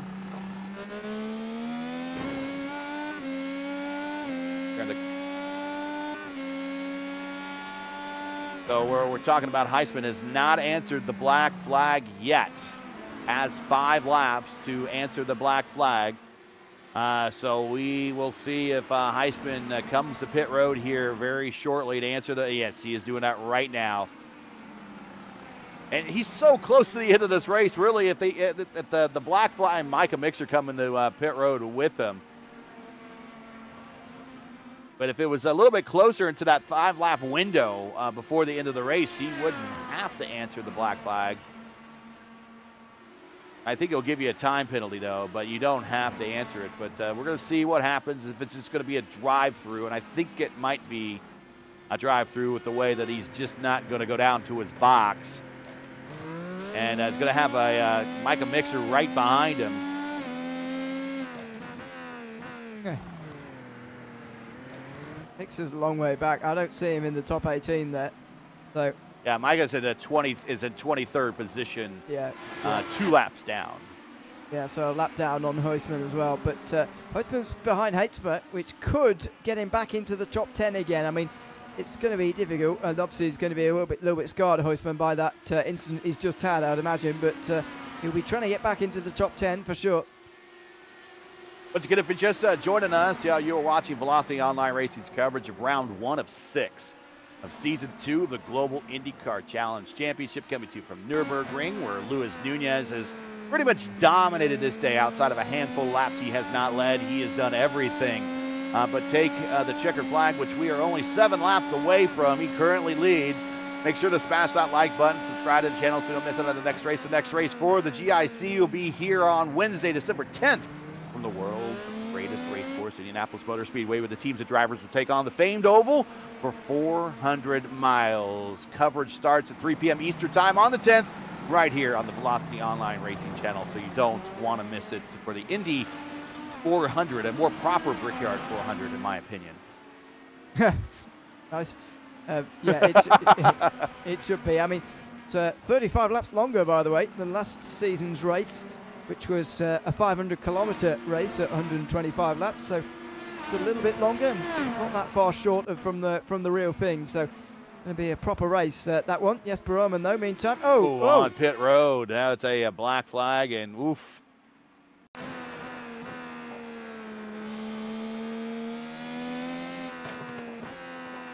See what happens. The car just not wanting to turn.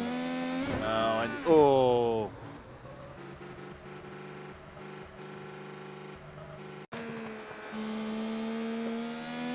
Yeah, look at the tire graining there. And yeah, that tire was showing a lot of wear. Sometimes you don't see that on a road course as often as you see it on an oval. I do wonder whether there's a sign of him just giving up there slightly, to be honest, as he came out of that corner. But anyway, it's down the field now, and will be out of the race now indeed as well, as Julien Altena has got back into that second window, although just on this lap he slipped out of it again. It's really in the balance at the moment, this battle. Oh, plenty of time. 6 laps to go. Liam is 1 lap older on tires. So the trade over, the crossover point for these red tires, it's going to hit Liam sooner, but it won't hit Julien much longer after that. I think if Liam can hang on until that crossover point gets there, he should be able to hold on to the position. Oh, car off into the right behind those two. I'm not sure who that was. That might have been Micah Mixer. The day gone bad is gone worse.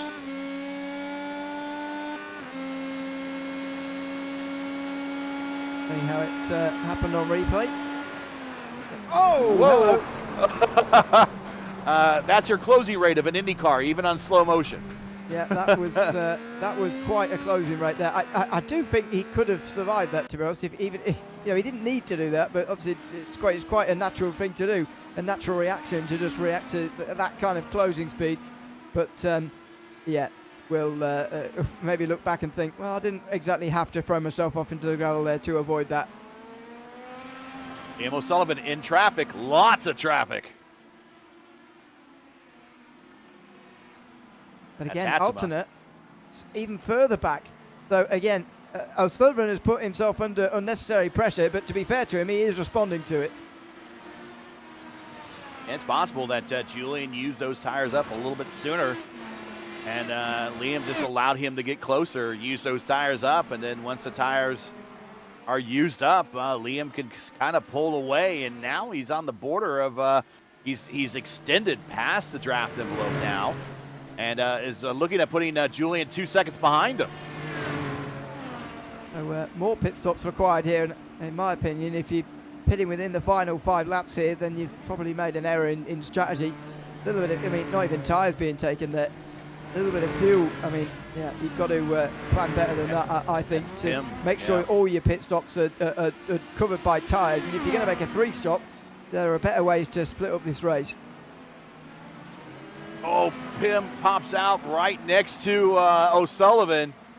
And Pim is in the green and white car on your screen. He's in a plain black wrapper on mine. Looks like a testing car that they would used to race back in the day, or used to test back in Sebring or Phoenix.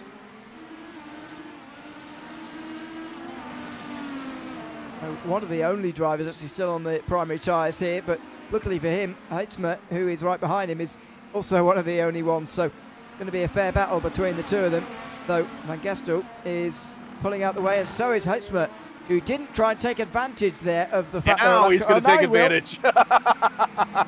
he didn't do it immediately, which is quite nice of him actually, because that was Van Gestel pulled out the way quite early. But yeah, he did try and take advantage straight away afterwards. Very gentlemanly of him to allow at least a bit of a pause in the battle. Coming to 3 to go, Luis Nunez, who's made today look extraordinarily easy. Yeah.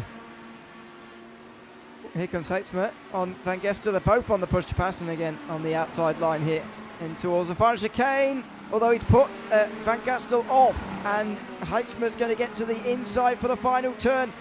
He can't get through though, not before the front straight. He's going to be back on the push pass. So Van Gestel is even. And like a mixer right there, third car in line. Ooh, everyone twitching, trying to find a lane to get themselves slotted into before getting to turn one. Your biggest gainer inside the top 10. Shout out to Vogelzang in P6, up 8 spots. Duranzo in 5th spot, up 7 spots. Your biggest gainer overall on the racetrack is Eli Sisek at 12 spots gain.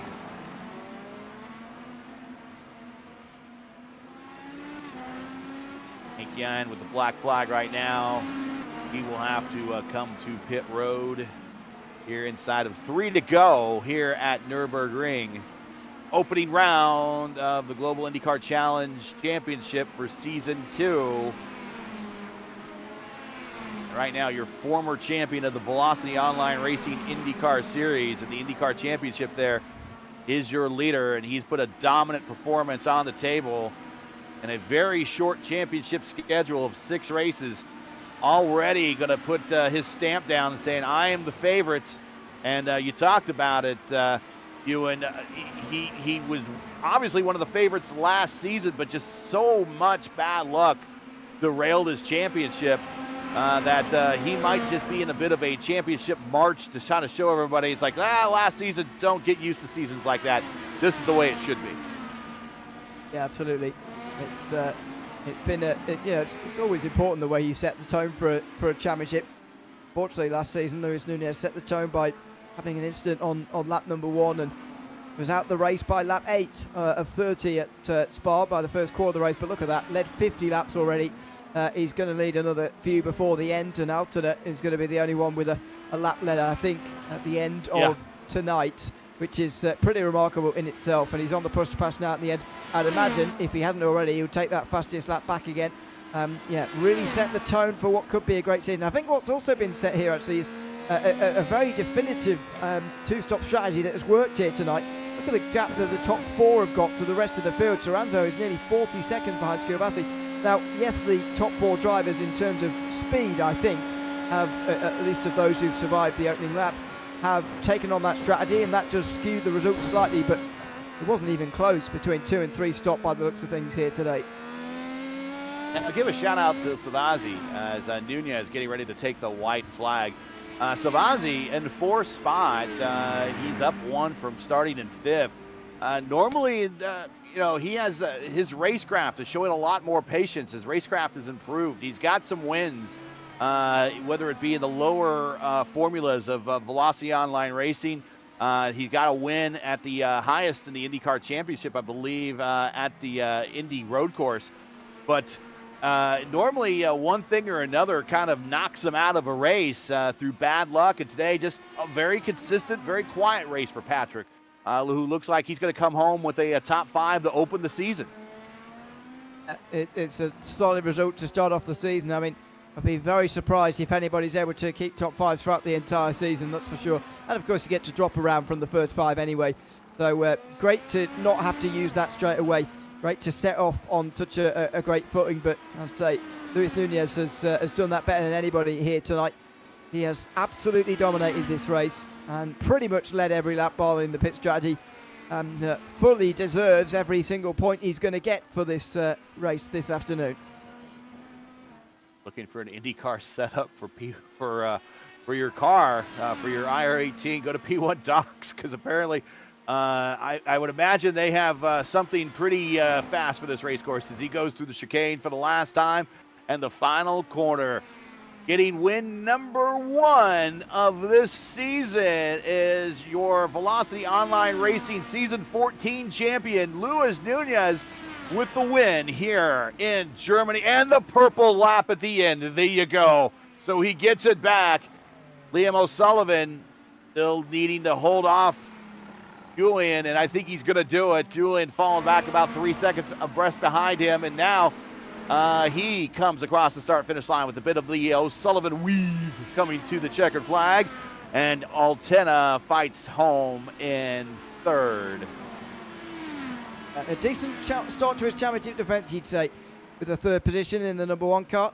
It's never easy to have that target on your back, and he survived lap 1 when all that trouble was going on right in front of him, and came home with a podium. You know, as I say, he won't need a podium every time to challenge for the title again, although it would help, especially if Luis Nunez continues in the kind of form he's shown that he could do here tonight.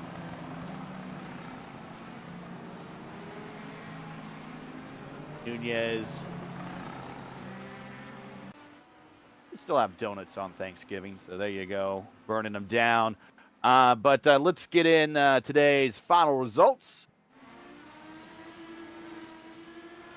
We're still waiting for Draculetta's Gardner to take the checkered flag. Here he is, going through the final corner.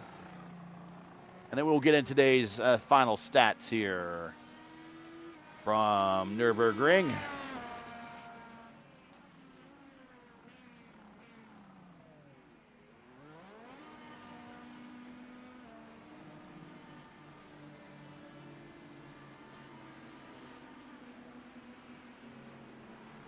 And with a pretty dominant 21-second margin of victory, Luis Nunez gets the win over Liam O'Sullivan. Julien Altena comes home in third. Salvazzi fourth. Soranzo, good race for him in fifth. Vogelsang in sixth. Charles in seventh. Gardner in eighth. Your top 8 all on the lead lap. We got Heisman, who's had a bit. We saw some of his adventures today. He comes home in ninth after all that and still gets a top 10 one lap down. And Pim van Gestelveld quietly comes home in the 10th position. Moving to the next page, we got Hatsuma, Umut, Charpentier, Sissek, Healers, Fiolis, Rice, Carroll, Lineker, and Vinci, your top 20. And then moving on to the last page, we got Micah Mixer, Nigel Stock, Jesper Orman, Dory, Lal, Christensen. Lal got some spots back after that turn one incident, Longbean, and then Eftink and Ramos rounding out 28th and 29th in this 29-car field, mainly down to their first turn incidents that ended their days very, very early.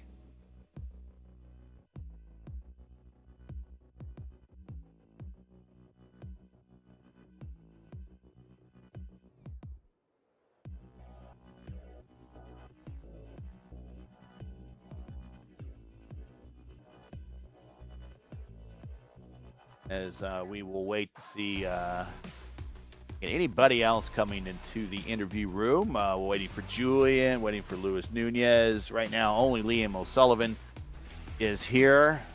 Might just bring him in for the sake of time and just bring him on and see what he has to say. Here he is, Liam O'Sullivan, finishing second. Hey, first things first, I mean, other than the start of the race, and that's really what we want to talk about, kind of a boring race for you there until the end when Julien kind of got close or in the neighborhood. You're able to hold him off. We'll talk about that here as a follow-up question, but talk about the start and just all the complete chaos happening around you going to turn one. You are darn near part of that. Yeah, I mean, well, I'm inspired by Thomas Scheckter on restarts and starts, and I'm always going to go for it. So I pulled very early to the inside of Patrick there.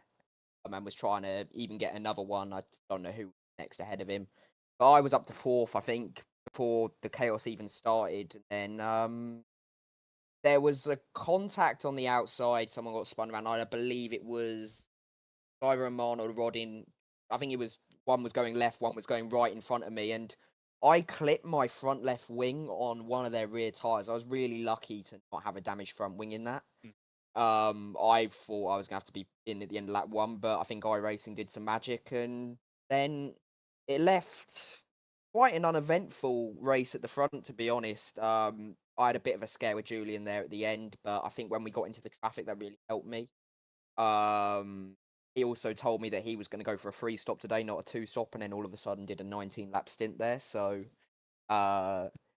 That's some interesting play. He told me I was stupid with my strategy of fuel saving, and that I'll quote him. Fuel saving is stupid. So, but anyway, it's great to be best of the rest. We always know when Lewis Nunez races on a road course that it's so second again. It's great points for the championship. This is a championship I think that's possible that I can win. We just need to be ahead of him on the ovals, but it's always points limitation when we come to a road course with him, and I've maximised what I could do today. Go ahead, you. And you got any questions for Liam? He kind of answered both of mine. I'll go back to the maybe you'll be circling over things you've already said, but I want to go back to the last few laps when Julien was closing in on you there. I thought he might try and use, and you had a lot of push to pass at the time when he actually caught you as well. What was your sort of thinking at that stage? Because I thought he might try and use those seconds to almost keep him away, but you did let him get to within a second at one stage. Yeah, it's a very good question. I was actually over saving fuel for about, I'm going to say 7 or 8 laps, in a row there, before I saw him get within a second, and the dirty air is pretty bad round here to try and follow, and I think that's why the traffic really separated us. I got a bit of a rub of the green, I think. But I knew I had 180 seconds of push to pass to burn, and I had about 0.3 of a lap of fuel to use. So if he ever got a run, I did have some in reserve. I think I could have covered him off, but yeah, I had 5-6 seconds behind after the pit stop. I may as well. There's no point me trying to hang on to that. I never was. He had a lap extra fuel. But the job was done. I think in the second stint, I just got Patrick on the blacks and Julien. I think that gap was just too great in the end of things, and we didn't repeat Phoenix from Saturday and bottle it. Well, shout outs, friends, family, sponsors. A good way to start off. It's a short season, but a good way to start off the season, nevertheless. P2 here at Nürburgring. Yeah, I want to thank obviously the team as always. It's unfortunate that 2 of our guys got wrecked out there at the start. Who will, out of all of us, I think apart from John, we qualified in the top 7, so it was a strong showing. But just the results only for really half the team there. But nevertheless, I look at it great start to the championship and in prime position to fight Lewis Nunez, which is realistically what we have to do on the ovals. Secondly, again, sponsorship wise, brilliant as always. Alzheimer's Association, new one for me. My Formula Student team, Racing. Go check them out on Instagram. Still got 6 months to build a car that currently doesn't move, so we're well on track. But other than that, thanks to you guys as always, and look forward to Indy. We'll see you in a couple of weeks when we get to Indy. Congratulations on the P2 today, and get that rest. We know it's a little bit starting to get into the evening where you are at, so enjoy the rest of the evening. Yep, thanks, guys. Him on out and bring in. I don't know if we're going to have Lewis Nunez for an interview, but we should go ahead and bring down Julien. Here is the host with the most. One of our admins here of the league, Julien. Congratulations on the P3. You made a run of it there at the end, running down your teammate. We heard that from your teammate that you didn't think fuel saving was the way to go, but you ended up saving some fuel anyways and making a run at him. But talk about your race. There's not a lot going on there in the top 3 other than trying to run each other down and get past lap traffic.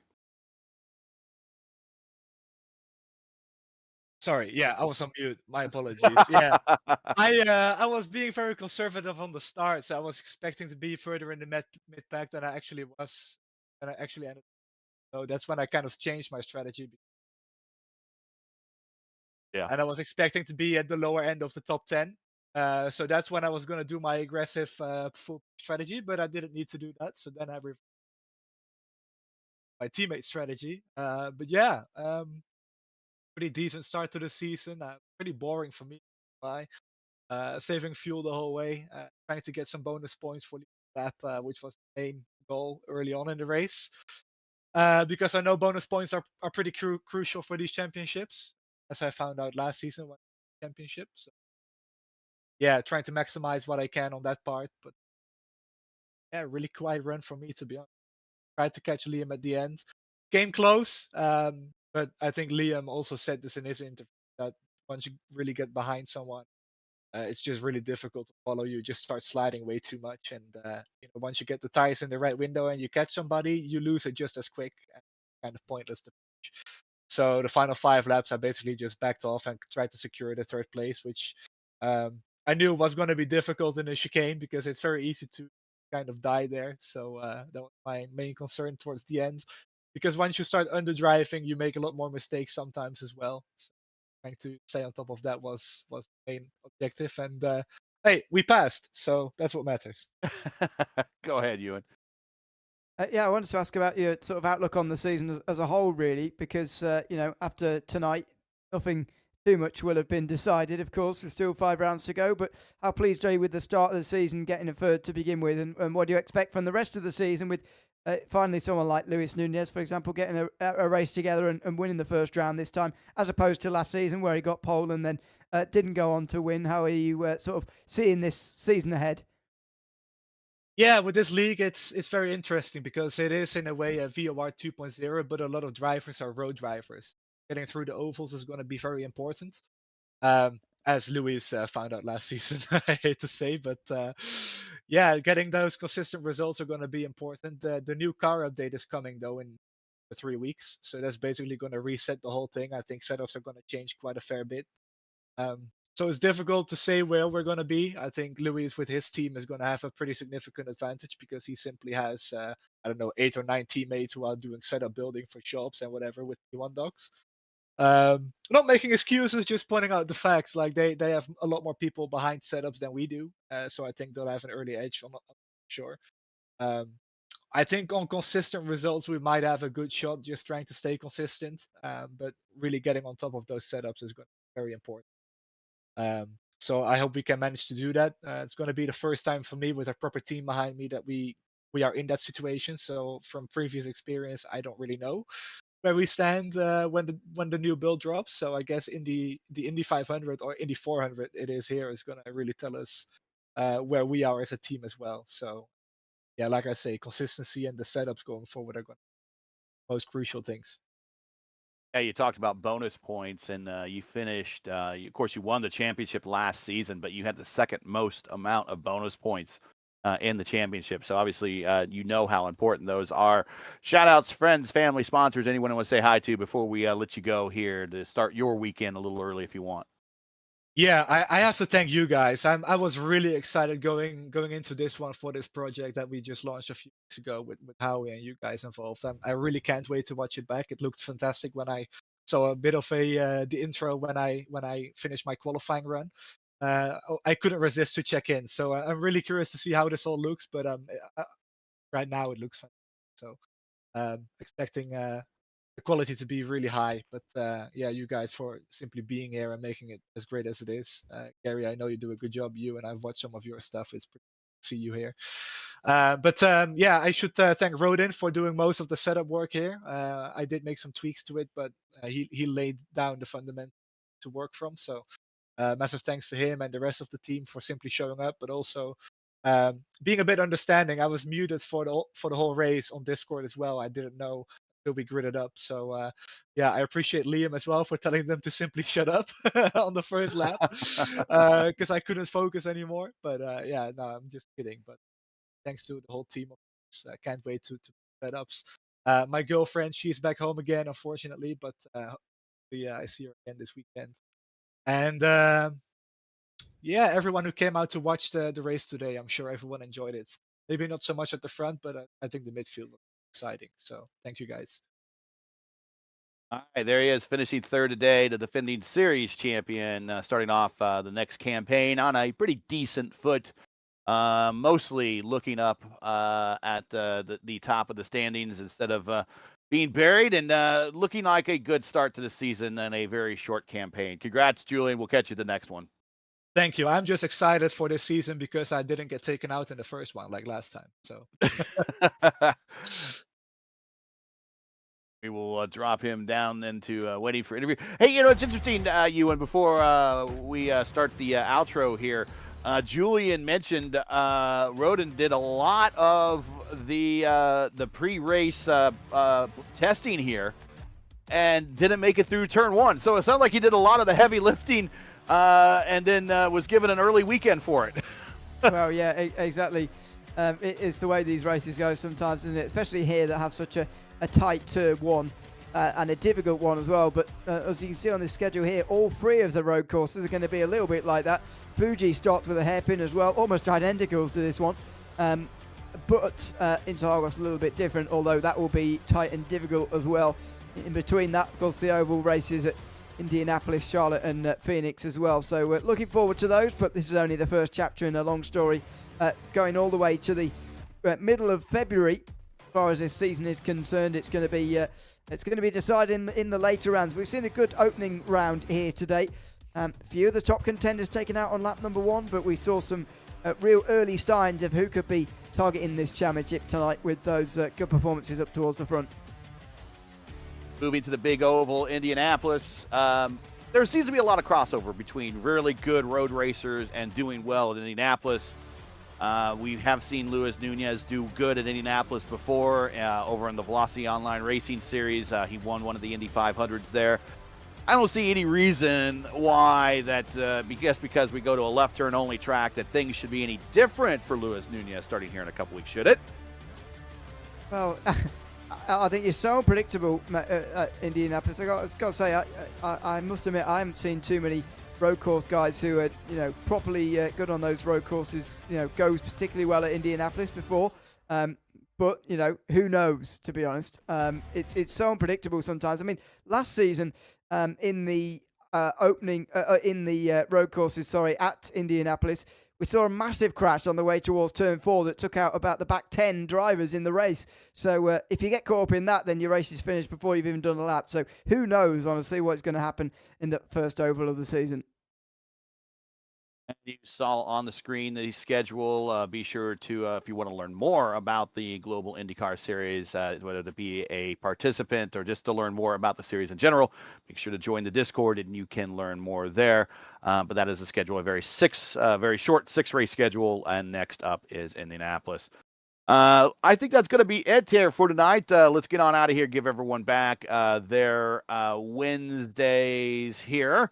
And, of course, if you're in the United States, getting ready to start the holiday weekend. So that's it for today. Once again, your podium here from the Nürburgring for round one of the GIC Season 2 Championship is Luis Nunez with the win. Liam O'Sullivan coming home second. Then Julien Altena, your defending series champion, wearing the number 1 badge, is coming home in third. Join us again Wednesday, December 10th, when the season continues for round 2 of the series. When we visit Indianapolis Motor Speedway on the oval for a 400-mile class. Coverage will start approximately at 3 p.m. Eastern Time. Again, that's 3:00 p.m. Eastern Time. And remember, as always, for the correct time in your area, you can find everything right here at YouTube at youtube.com. Just search Velocity Online Racing. Now, as you know, the YouTube algorithm game's not an easy one, so please help support us with the grind. Leave a comment below. Let us know what you thought of today's race. If you enjoyed today's coverage, support us by smashing like in the video. If you're new, click subscribe, and while you're at it, hit the bell for weekly reminders so don't miss more of other racing series right here on Velocity Online Racing channel. To learn more about Velocity Online Racing, visit velocityonlineracing.com. You can like them on Facebook, and you can also follow on X. So, for you and O'Leary, the General, Howie Burrows on the control board, and everyone here at Velocity Online Racing, I'm Gary Gatto, saying all happy Wednesday. Thanks for watching. Happy Thanksgiving. And to all of our men and women serving in the military and as first responders, Godspeed, God bless, and come home safe. Catch us again right here in December, on December 10th at Indy, for the next race of the Global IndyCar Challenge Championship. We'll see.